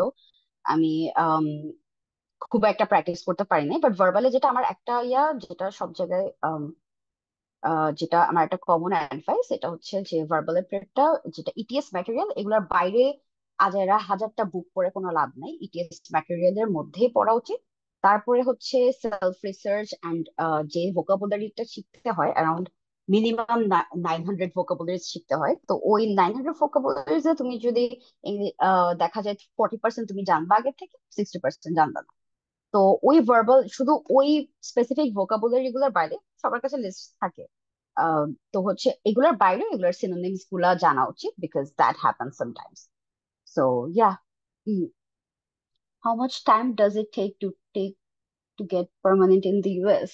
আচ্ছা, এটার এক্সপিরিয়েন্স তোমরা তাসমিয়া ও বলেছিল যে হচ্ছে এটা আসলে আমাদের কারো এক্সপিরিয়েন্স নাই, আর আমি তো মাত্র 1 মাস 1-1.5 মাস হচ্ছে এসেছি। তো টাইম বলতে পিএইচডি কেসে যেটা হয়, আম, কিছু ইউনিভার্সিটিতে মাঝখানে একটা মাস্টার্স নিয়ে তুমি মাস্টার্স ডিগ্রি নিয়ে নিতে পারবে। In that case after masters degree নিয়ে আই থিঙ্ক গ্রিন কার্ডের জন্য অ্যাপ্লাই করা যায়। But if your degree is directly PhD, যে তুমি 5 বছর পরে ডিগ্রি পাবা, তাহলে আসলে তুমি 5 বছর আগে গ্রিন কার্ডের জন্য অ্যাপ্লাই করতে পারবা না। অ্যান্ড গ্রিন কার্ডের অ্যাপ্লিকেশনের ব্যাপারটা হচ্ছে যে first you have to get a job, and তুমি H1B ভিসা, যেটা ওটা হচ্ছে ওয়ার্ক ভিসা, যেটা ওটাতে কনভার্ট হইতে হয়। So it is a long process, and এখানে আসাটাই হচ্ছে একটা রিস্ক নিয়ে আসা, একটা চ্যালেঞ্জ নিয়ে আসা, and this challenge continuous for 5-7 years. এত ইজিলি শেষ হয় না। তো হচ্ছে এটাই আর কি। বাট এটা ডিপেন্ডস অন ইয়োর অ্যাসপিরেশন, তোমার গোলস এর উপর ডিপেন্ড করে। আপু, what can be the first step in research for? First step, তোমার আসলে কিসে, কোন রিসার্চ ফিল্ডে ফ্যাসিনেটিং লাগে? আমরা এতগুলো কোর্স পাই, এত রকমের টপিক পাই, একটু বেসিক আইডিয়া তো হয়ই। হ্যাঁ, আর কথা হচ্ছে, হ্যাঁ, সিনিয়ররা কে কোথায় আছে, কি রিসার্চ ফিল্ডে আছে, এটা দেখতে পারো। তারপরে হচ্ছে রিসার্চ ফিল্ড গুলো কোনটা কোনটা আসলে প্রমিনেন্ট, বা if you do a normal Google search researches, তখনও তুমি অনেক কিছু দেখতে পারবে যে কোথায় কি রিসার্চ হচ্ছে। তো ওগুলা দিয়ে তুমি রিসার্চ ফিল্ড কি কি আছে এগুলোর ব্যাপারে একটা আইডিয়া পাবা। তারপরে তোমার যেটাতে আসলে ইন্টারেস্টেড লাগে, ওটার বেসিক, ওটার ফিল্ডে কি কি কাজ হয়, কি টাইপের পেপার আছে, এগুলো আসলে র্যান্ডম গুগল সার্চ করে you have to read a lot. আমি আমার যে রিসার্চে এসেছি এখানের, আহ, আমার যে এক্সপিরিয়েন্স ছিল ওটা আসলে খুবই মিনিমাম, আমি বলবো যে হচ্ছে যেটা এখানে আসার পরে বোঝা যায় যে how little we know. So তো এটা আসলে মেইনলি কি কি রিসার্চ হয়, কি টাইপের হয়, ওগুলোর প্রসপেক্ট কি, মেথোডোলজিস গুলো কি, এগুলো তোমার জানা থাকলে it is easier two crack the interview as well.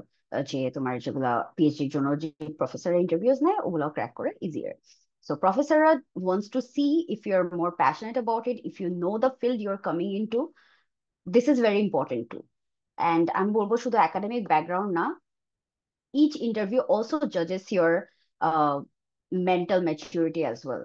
So কি কি জাজ করছে এটা আসলে তুমি বুঝবাও না, তো এটা হচ্ছে একটা মাইন্ডসেট নিয়ে আসা উচিত যে হচ্ছে you are focused, you are sure about it before getting into anything. Okay, thank you. আর কোনো কোয়েশ্চেন্স?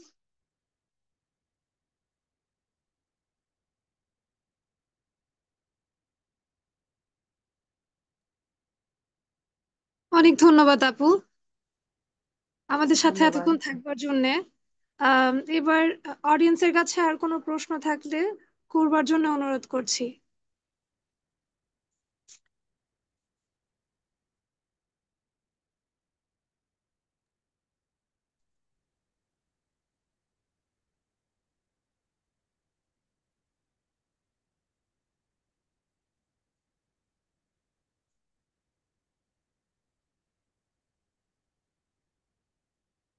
আচ্ছা, আশা করছি আর কোনো প্রশ্ন নেই। ঠিক আছে, থ্যাংক ইউ, ভালো লাগলো। অসংখ্য ধন্যবাদ আপু।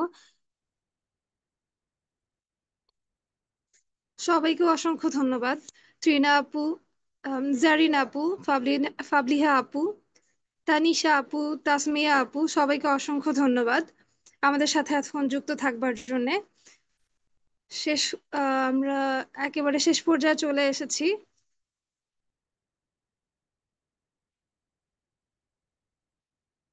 শেষ করতে যাচ্ছি আজকে IEEE CUET WIA affinity group কর্তৃক আয়োজিত voice of change, women in engineering navigating careers challenges and opportunity সেশনটি। এতক্ষণ যাবত আমাদের সাথে থাকবার জন্য ধন্যবাদ। আসসালামু আলাইকুম সবাইকে।